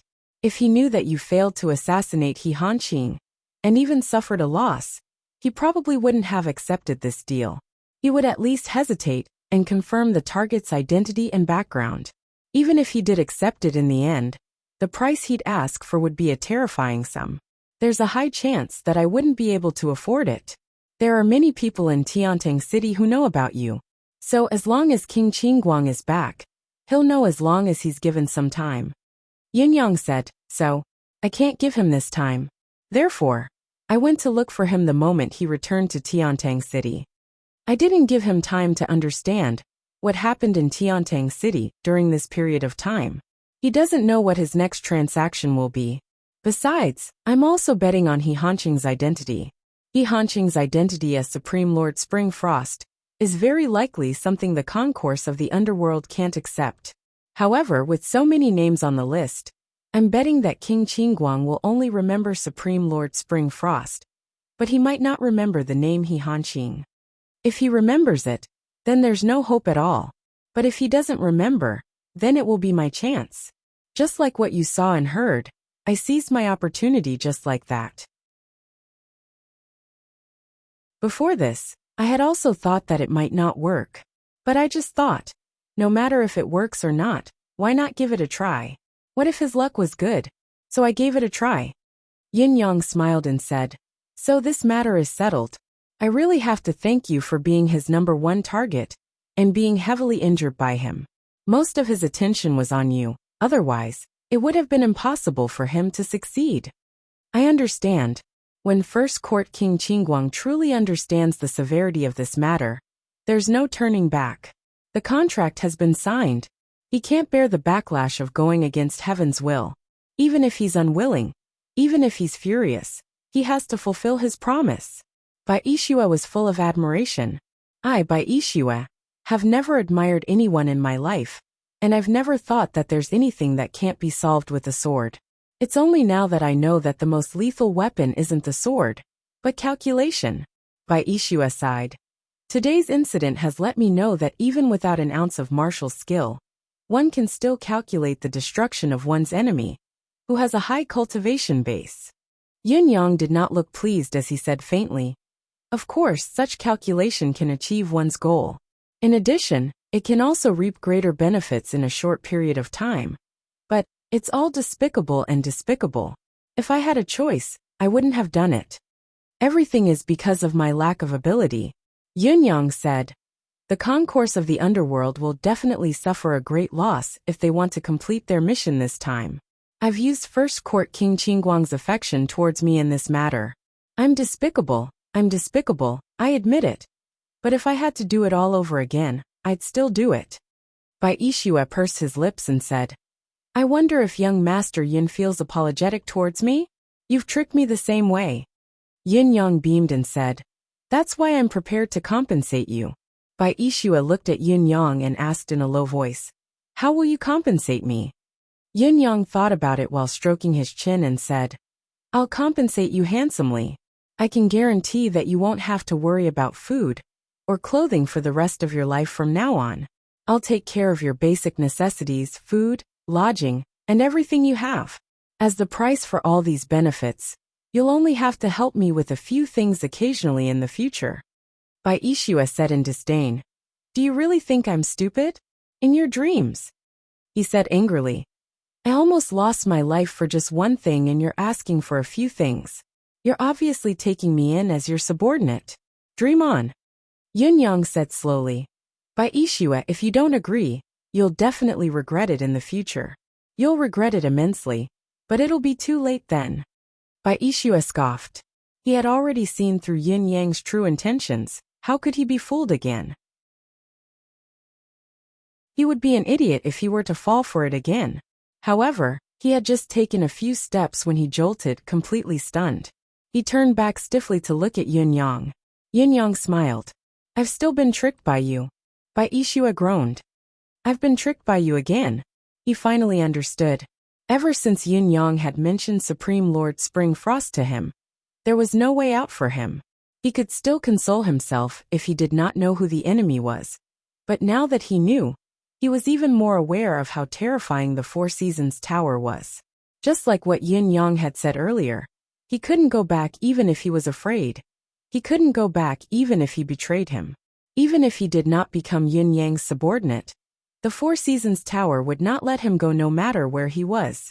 While the Four Seasons Tower was going against him, it meant that he was also going against the Four Seasons Tower. He was indirectly working for Yin Yang. This little bastard. Bai Yixue was utterly speechless. Can you not plot against me to such an extent? In this life, can you let me get away from this? Shui Wuyin smiled at the side, but did not make a sound. Shui Wuyin was in awe of Yin Yang's success in dragging the concourse of the underworld into this mess. It was amazing. To Shui Wuyin, he did not have Yin Yang's psychological burden of being despicable. He was absolutely delighted to see it happen. He said, Young Master's move is brilliant. With the concourse of the underworld's involvement, our subsequent plans will be much smoother. If we can pull in other similar super gangs in the future, it won't be an extravagant hope to set up a plan to assassinate He Hanqing. Bai Yixue rolled his eyes, finally unable to listen to it anymore, and turned to leave. These two fellows really did not know what was good for them. Do you think an organization like the Concourse of the Underworld will be happy to be tricked by you? You're thinking too much. When this is done, the revenge from the Concourse of the Underworld will be unimaginably terrifying and cruel.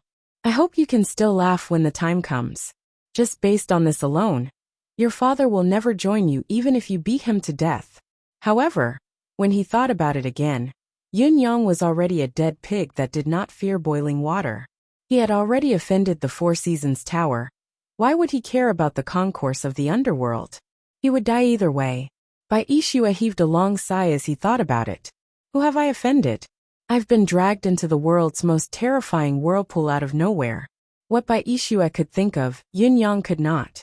Watching Bai Yixue leave, Yun Yang was no longer at ease, frowning with worry written all over his face. Shui Wuyin said, Young Master is worried about the concourse of the underworld's subsequent revenge. Am I right? Yun Yang smiled faintly.